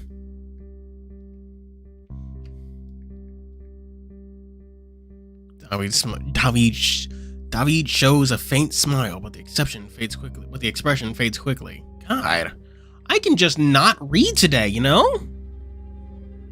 Things aren't exactly simple back then either. You mean at home? Yeah, stuff with mom. It didn't happen all at once. First thought it was just stress. She forgets small things. Then it got worse. The one picks up slightly. David keeps his eyes on the forest below. Started leaving the house at night. Leaving, yeah. Just wandered out into the forest. Alone? Every time. David nearly Ash would wake up and go looking for her. Sometimes he'd find her hours later. Wow. Leaving me alone at home. At first it scared the hell out of me, but as I got older, I got used to it. But it kept getting worse. She'd be standing somewhere in the woods, talking to herself. Oh, jeez. Colomino. Glances toward the distant ruins of Colomino. I keep forgetting to actually read the damn things out loud. And a lot of times, she's walking in that direction. Never really talked about any of this. I guess I didn't know how. I was insistent that Eliash and I not mention it to anyone. I see. You know what's the worst part? She never remembered any of it. The next morning she'd act like nothing happened. Scratches the railing with one claw. Eventually Dad couldn't take it anymore. He wanted a divorce. Eliash should deal with Mom and me. But I started to get tired of it too, I guess. Kept coming home less and less. Blamed them for leaving me alone with her, but I wasn't angry. Kinda understood. Later, Grandpa called and told me he wanted to take her in Germany. She'd be under the care of the best doctors, and I could finally have my life back. Price was my life here. It was the price of my life here, but back then, didn't feel like I had a life to give up. I ended up being left with Mom, and as soon as I left for Germany, I was happy. Like I didn't need anyone anymore. It's like shaking lightly as he shifts his weight from one foot to the other. Steel twitches behind them. He had some psychiatrists. He saw what was the best in Europe, paid a small fortune. Don't know my grandpa that well, but if he thinks money can solve a problem, throw it at it without hesitation. So he stayed away so long. Yeah, Grandpa needed help running things between my studies. Hotels? All of them. It was always. Apparently I'm the future owner of a tiny hotel empire. Congratulations? Yeah, dream job. Did it help your mom even a little? I already know the answer. She gave Dawi that letter, and that when he left, she was still in that hospital. I don't think I want to say it out loud. Not really. Even there, she would mention this place. She looks toward Colomino again. You left a quiet moment fill in between our conversation. I'm a terrible person because when she was finally institutionalized, I felt free, you know? So why come back now? Just because of what she said in the letter? There's a long silence before he responds. Because I wasn't as fond as I thought. Seeing you again, I was actually happy for the first time in a while. I think that part of me wants to see this place burned to the ground, though. You know, that's a strong opinion. Maybe, but so many bad memories I have somehow point back there. Well, I can't exactly say I'm fond of that place either. Yeah. Now the silence stretches between us while wind rustles the tree leaves around the hill. Maybe we should burn it together. Woohoo! Arson! Chuckles. Maybe we should. He still looks down as if there's something else sitting heavily on his chest. I suspect he's the same as me. Doesn't want to drag my mood any lower, but let the sound sit for a while. I'm actually excited for my birthday. Oh yeah? Yeah. Is Eliash gonna be there? I suspect to spend it all alone, but trails off instead of finishing the sentence with jinxes hope. I mean, I'm kind of forced to be there, you know, since I'm staying with you. I smirk and poke his shoulder lightly.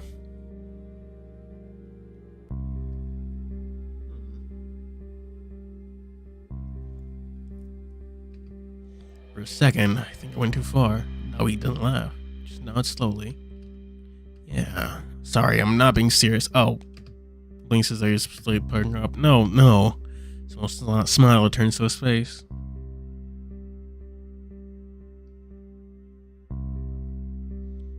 Sorry, I just thought, if you didn't live with me, would you even come? That's what she said. I think so. I mean, I do like food. Gives me a dead stare for a second before cackling like a buffoon. Is that really all it takes to win you over? Good food, free drinks, not having to plan anything myself.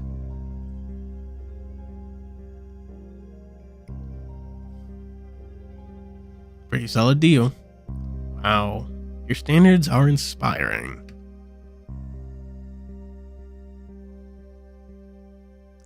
I know. Also, shared memories help. Yeah, they do.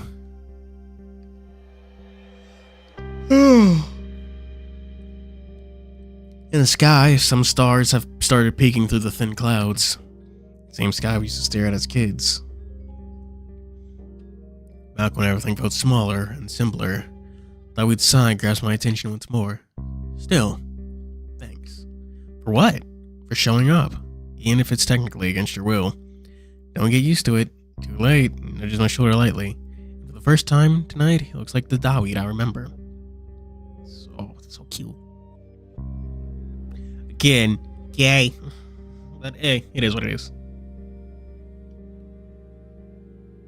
Instinctively, my hand travels to the sleeve of his jaw.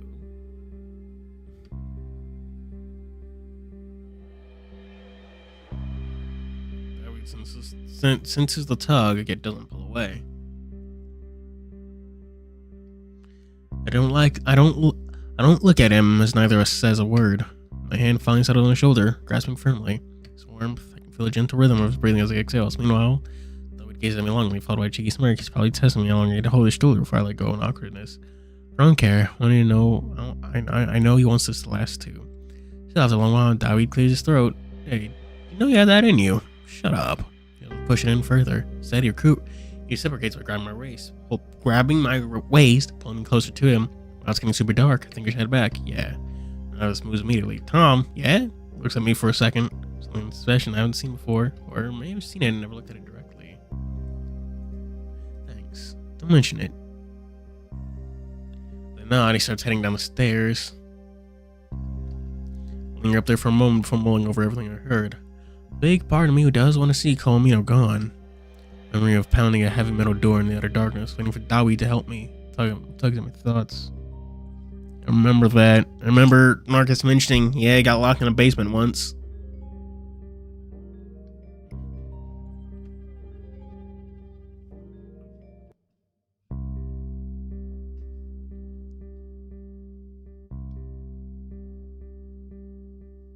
Raymond's eyes looked for another trace of his brother.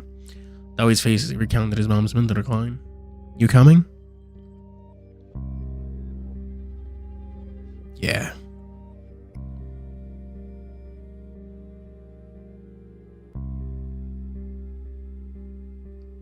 Wish I could see it burn. Shaking my head, I slowly descended down the creaking stairs.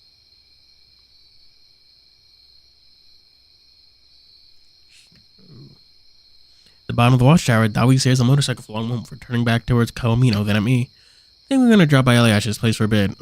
I want him to know about the stuff I discussed with my lawyer. Valid.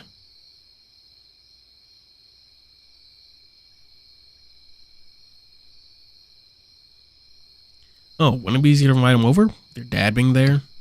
I don't think Eli will show up.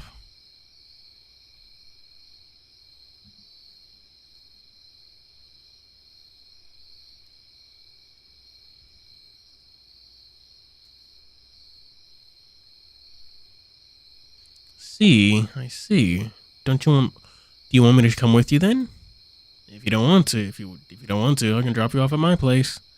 I'm thinking about it, but I don't want to be alone. I don't want to be alone with my thoughts again. I know that'll go.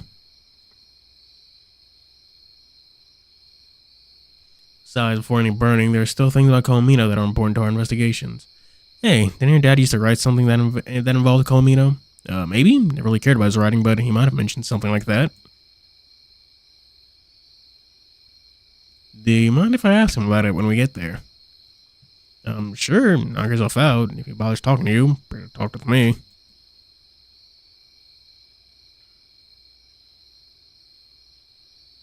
I shrug. It's worth a try at least.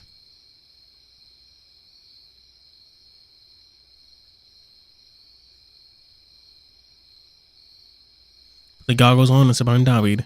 Holding on to him feels less awkward now. And so we drive slowly on the dirt road. Doesn't speed up much as we turn to town. David doesn't bother calling Eliash ahead to make sure he's home.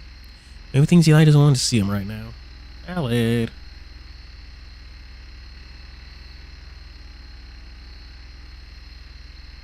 I haven't really talked to Eli properly since the morning of their argument, so I don't know for sure either. Yeah, I was noticing how it was a bit awkward how we haven't actually talked to Eli in a while, despite him supposedly being a pretty big character. David's been more important and integral to the story than him.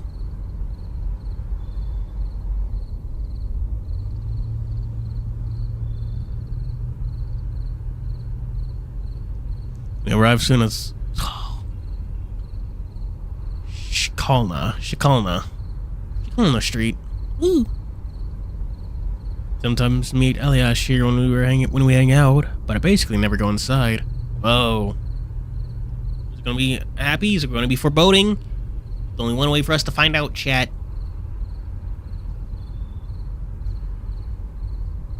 Still, I lead the way as I walk up in the front door.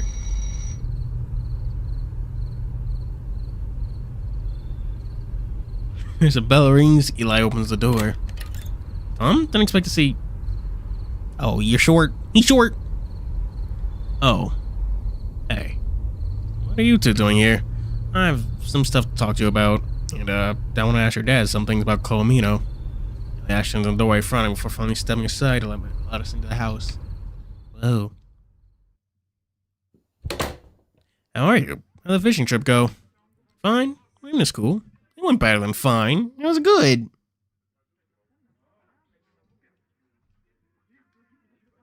He didn't go into Sadawi and speaks more quietly. Wish you had come too, though. Yeah, sorry, I had other things happening. So, heard Dawi was planning to drop by and you decided to tag along. Actually, I'm just staying with Dawi right now. Something happened at home and Dawi offered me a place to stay. He does have a big-ass house. Big-ass home. Eli glances at Dawi again, who is uncharacteristically quiet. Yeah, well, there's plenty of space. I see. What do you want from me? Well, let's sit down and we talk about it. Eli, is your dad home? Yeah, he won't be thrilled at the interruption, though. David snorts. And don't let on that you're taking his bike of all things. If you wanted it, we had it years to take it out the garage. I shrugged indifferently. Whatever. Come on, I guess. Let's see how cranky he is tonight. Yeah. Oh, he lingers in the living room behind us. His nervousness palpable. He's trying to do something nice, so I hope Eliash will hear him out. Hold on. Take off the jacket and toss him to Dobby on the couch. Mr. Wojciech. Appreciate the punk get up. Alright, we did pick that out. I wonder, does that line change? Well, it should change if we're wearing some of the other stuff. If we're dressed up like Marcus. And all that nonsense.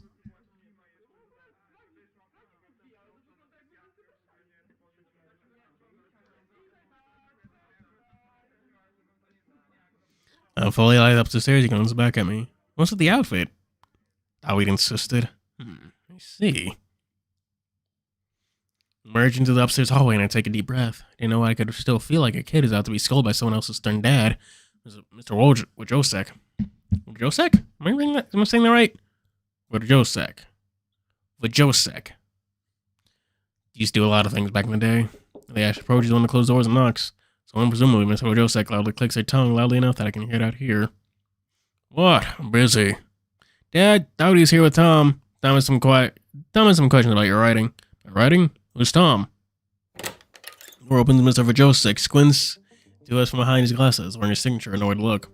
The last focus on me narrows him even before recognition flies across his face. Ah, the Tishka boy. Thank you. I put a lot of effort into reading words, apparently. But not enough.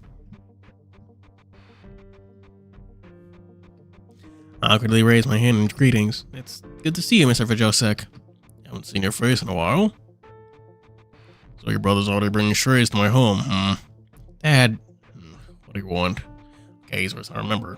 Damn. You hipster? No, that's just what writers dress like. Have you ever seen Jolking, Rolking, Tolkien? Or George Martin? I remember someone mentioning back in the day that you used to write about Colomino history. I was hoping to pick your brain a little. What for? It's for a case I've been working on with Marcus. Waldner? Alright. Steps aside to let me into his study. Yeah. Oh, I'll let you do that then. Gonna talk with Dowie downstairs in the meantime. What does he want here? I'm not sure yet. He said he wanted to talk to me. Probably your relationship and stuff.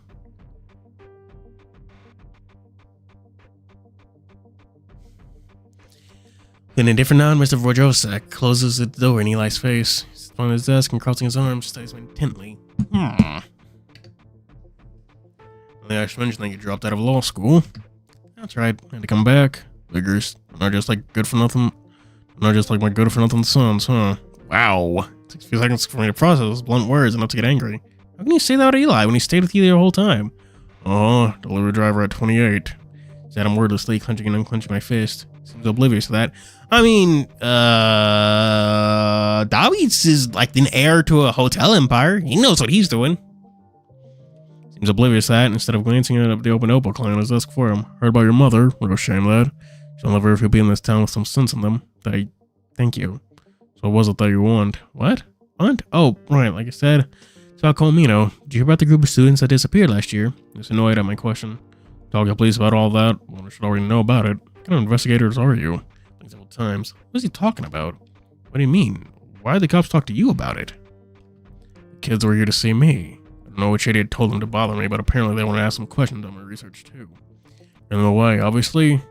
Better things to do. Told them to talk to that bear that owns the bar. Bernard? No, he used to work in Colomino. Rolls his eyes, not even bothering to give me an answer. I see. I didn't know any of that, actually. Can't imagine they'd have lingered here long enough, given Mr. Wojciech's sterling personality. Still, this is very interesting. They were directed to old Bernard. Wonder if they got to talk with him. Oh, we have reason to believe they may have gone to Colomino after all. What of it? They vanished soon after disbarring Shipnevo. Did I say that right? Shipnevo.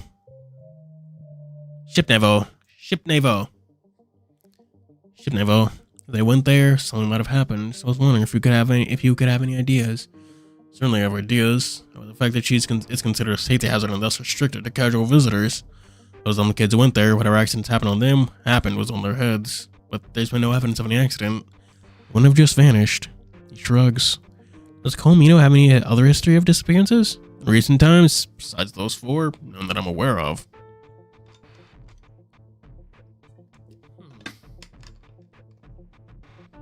Something about his response tugged at my curiosity. Recent times? What about in the past? No reports on any such during the Soviet times, but I recall interviewing some family back in the day about the German occupation. A couple claimed their kid was abducted. Kids were abducted. What? Abducted? By the German soldiers? Yes. Nonsense, obviously. Germans made a habit of kidnapping children, so it sort of broadcast that crime for everyone to hear. I found no evidence of anything happening. Called me it was a POW camp. Thought it was dry, despite Mr. Wojcik's dismissive tone. It sounds somehow important. So many sort of notes from back then. My question met with a deep frown. The conversation must be entertaining now that the old hyena hasn't kicked me out yet.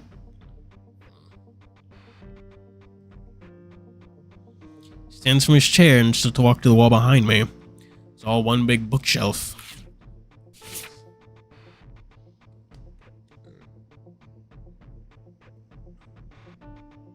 Ugh, shit.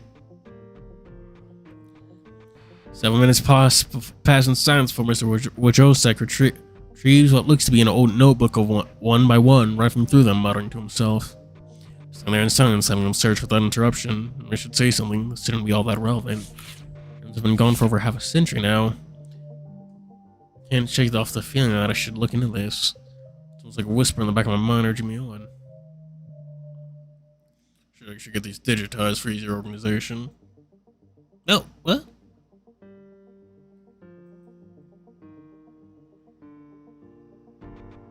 Huh.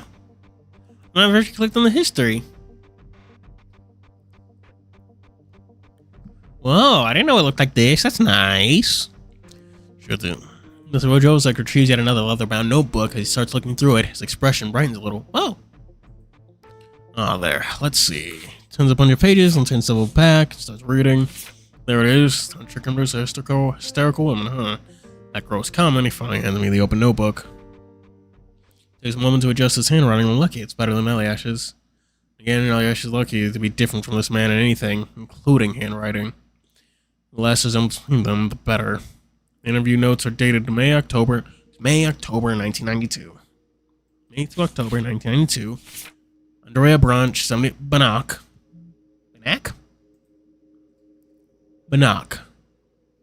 71, speaking about the disappearance of her 11-year-old son after school one evening in 1943. According to the interview notes, she searched all over town for a whole week before daring to approach a German officer about it, told that they knew nothing. When she came again, asking if her son had been arrested for some reason, taken to the camp, they also threatened her. Miss Banak apparently begged the Soviets to look into once they took over, but they came up with nothing. Pain in my stomach as I'm reading the transcript. Barely aware of Mr. Wojcik turning to his desk and starting to write something, only occasionally glancing at me. From what I remember learning, the camp's German officers numbered in the thousands.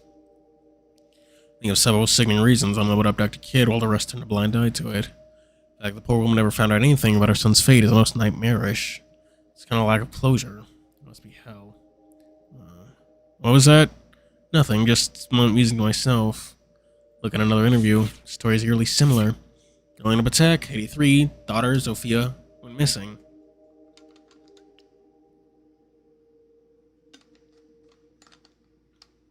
Apparently, she had more evidence. Claimed a couple of Zofia's friends came to have seen the girl being stopped by German soldiers several days prior.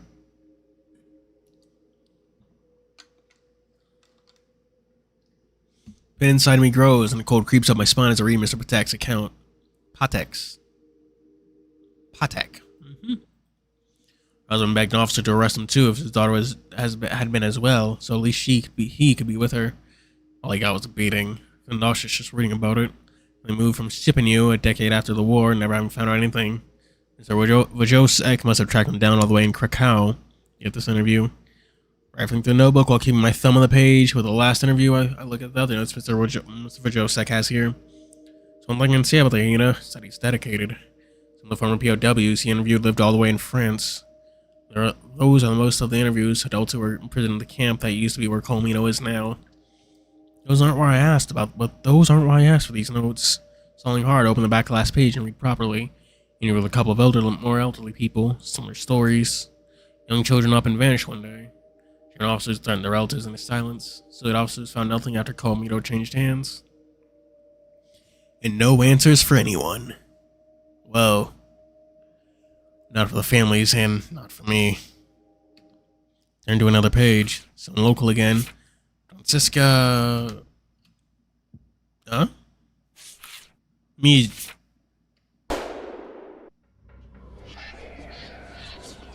Pain ballooned my head. Intense pressure behind my right eye. It's as if someone is hammering at it from the side. Headache is unbearable. So intense that I found myself wobbling, showing a step rise. It's giving I shook to endure it. Tom? It's never hit me so suddenly. Tom! Like my sanity is fraying when I. Oh, man! What do you want? Tom! Just like that, it subsides. Someone is shaking me by the shoulders. You okay? So I slowly come. Maybe. Could have very well been. I realized I had my hand pressed on the right side of my face. Alright, I blinked to adjust my vision. I was standing behind Eli looking worried. Are you alright? Yeah, sorry, I just got a real bad headache for a sec. Some painkillers or anything? No, I'm fine. My legs betray me and I stumble. He just throws an arm around me and guides me into the hallway. You okay? So for Joe's I could stand there too, watch us go without falling. Fine, Eli. No, you're not, bruh. Jesus.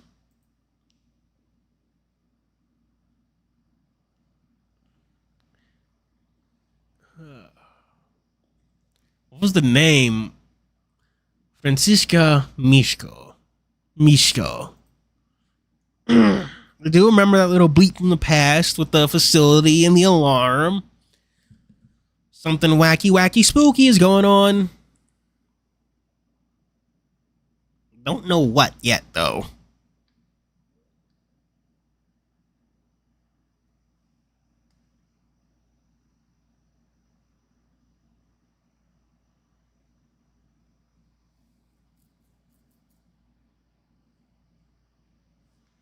Reluctantly, let's go as we get to the stairway.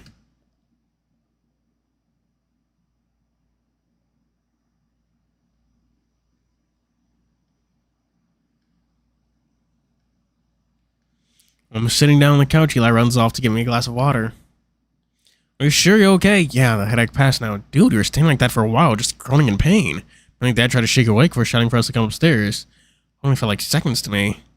Dude, you good? You don't sound good at all. You sound partially zoned out of your mind.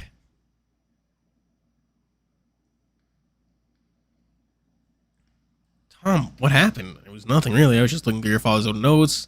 Got the sudden pain, but it passed quickly. It did not pass quickly. It was just Mishko. Think about David and Eli. It's like the word expression. Dad probably thinks I'm crazy now. Probably do too. Is it wrong? A similar episode, I guess, the other day at Autos.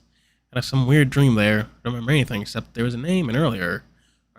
Oh my gosh, you did go insane. Look into this name, Mishko. Ugh, jeez.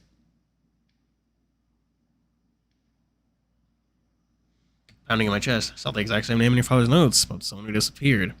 It's kind of a crazy coincidence, no? An agonizing silence follows. About to laugh. Off. Eliash speaks up with a frown. Maybe you saw the name in the archives and just popped up in your dream. Yeah, that sounds reasonable. Stuff I randomly noticed in the day sometimes ends up in my dreams. Let's hope it's that benign.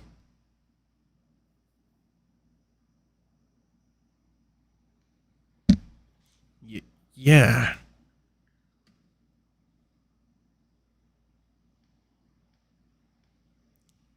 Not entirely convinced. I could remember something about a child disappearances in those documents. And again, I was pressed for time and mostly skimming through it. I mean, I guess that was probably it.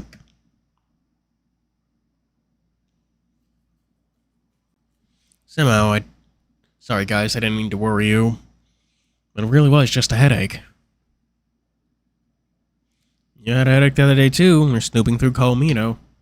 It's been happening more often. He's not having a good time. He's not having a good day. They're both staring at me, worry plain on their faces. It's nothing. I probably just need some sleep. Barely been getting any lately. I'll drive you, but you're up for any motorcycle rides right now. That'd be great. Thanks, Eli. Don't mention it. Let's get dressed real quick. You guys are about to leave the living room. I remember something. Eli, you ask your dad if I can borrow that notebook? But sure, I'll get it for you. Always stands up from his armchair and sits next to me on the couch. Dude, are you sure alright? You look terrible, like worse than usual. Jeez, thanks. I'm serious. I'm fine. Eli soon turns his notebook in hand. Dad wants me to stress the importance of making sure you don't damage his notes. I promise. Good, or I'll never hear the end of it. Let's go? Yeah.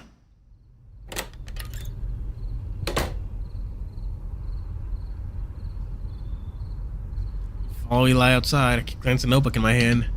Headache really is gone, but I think I'll do what I already said and get some sleep before I'm opening this thing again. Stressed, like sleep in my imagination running wild. Horrible possibilities I've read through these interviews have really done a number on me. Some rest will do me good. Oh, that was good. Good read. That was a good update. Chat, what do you think? Say words. Axe, Cordion, Chocolate Deer, Furnish, Kamui, Roses, Dawn, Son of Winds, Keith the Cat. This is too much for me to read! Aaron Leaf, Cobalt, Georgie. I can read. Memo. Ellie, Big Jack, Amber, Tiff, Bucci, Chalky, Derpy, Zedek, Jacob, John 2. What happened to John 1? Is that the white cat from White Cat Legends up there? John Rolfin. Jurassic Park. Jurassic is mine. It was very good. Definitely putting forward more of the spooky stuff. Fucking, putting forward more of the spooky stuff. Seeing how that all folds in and mixes with each other. That's a lot.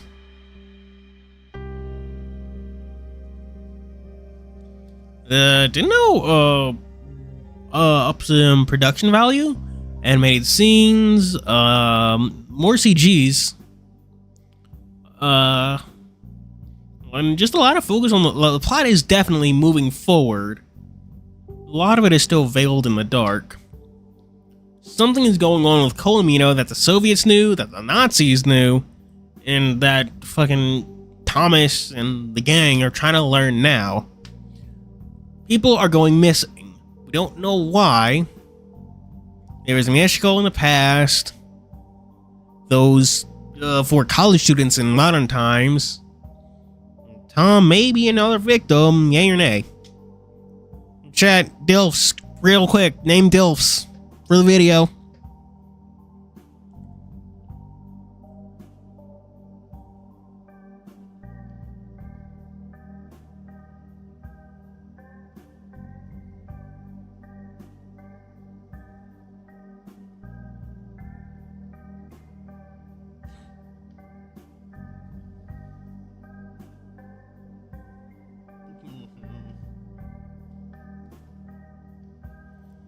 Goro. Alright, Goro. As I go, I already mentioned him.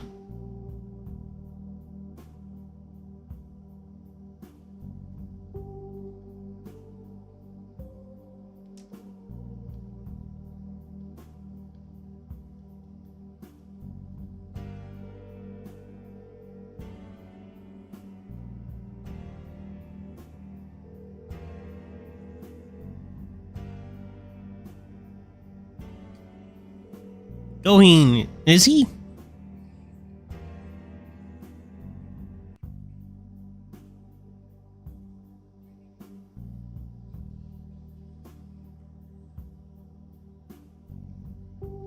Fair enough. Anyway, thank you for being here, Carlos, Until, Ben, Mahagasaur, Glaceon, Yuntran, anyone else? Where do I leave my chapstick? I keep fucking leaving it in a dumb place instead of putting it in my usual spot.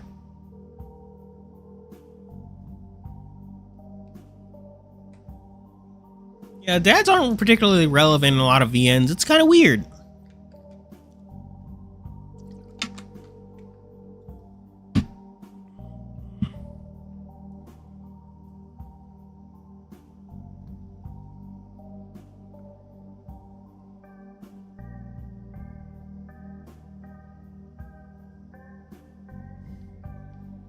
Anyway, thank you all for watching. Do be sure to like, subscribe, go for Patreon, link in the description. I'll probably be streaming again tomorrow. Probably Bistro probably Bistro. I do want to do more Asamo content since Chapter 17 is coming out soon, but hey, what the fuck do I know? Anyway, thank you all for watching. Be sure to like and subscribe. As always, this show's Fuuri.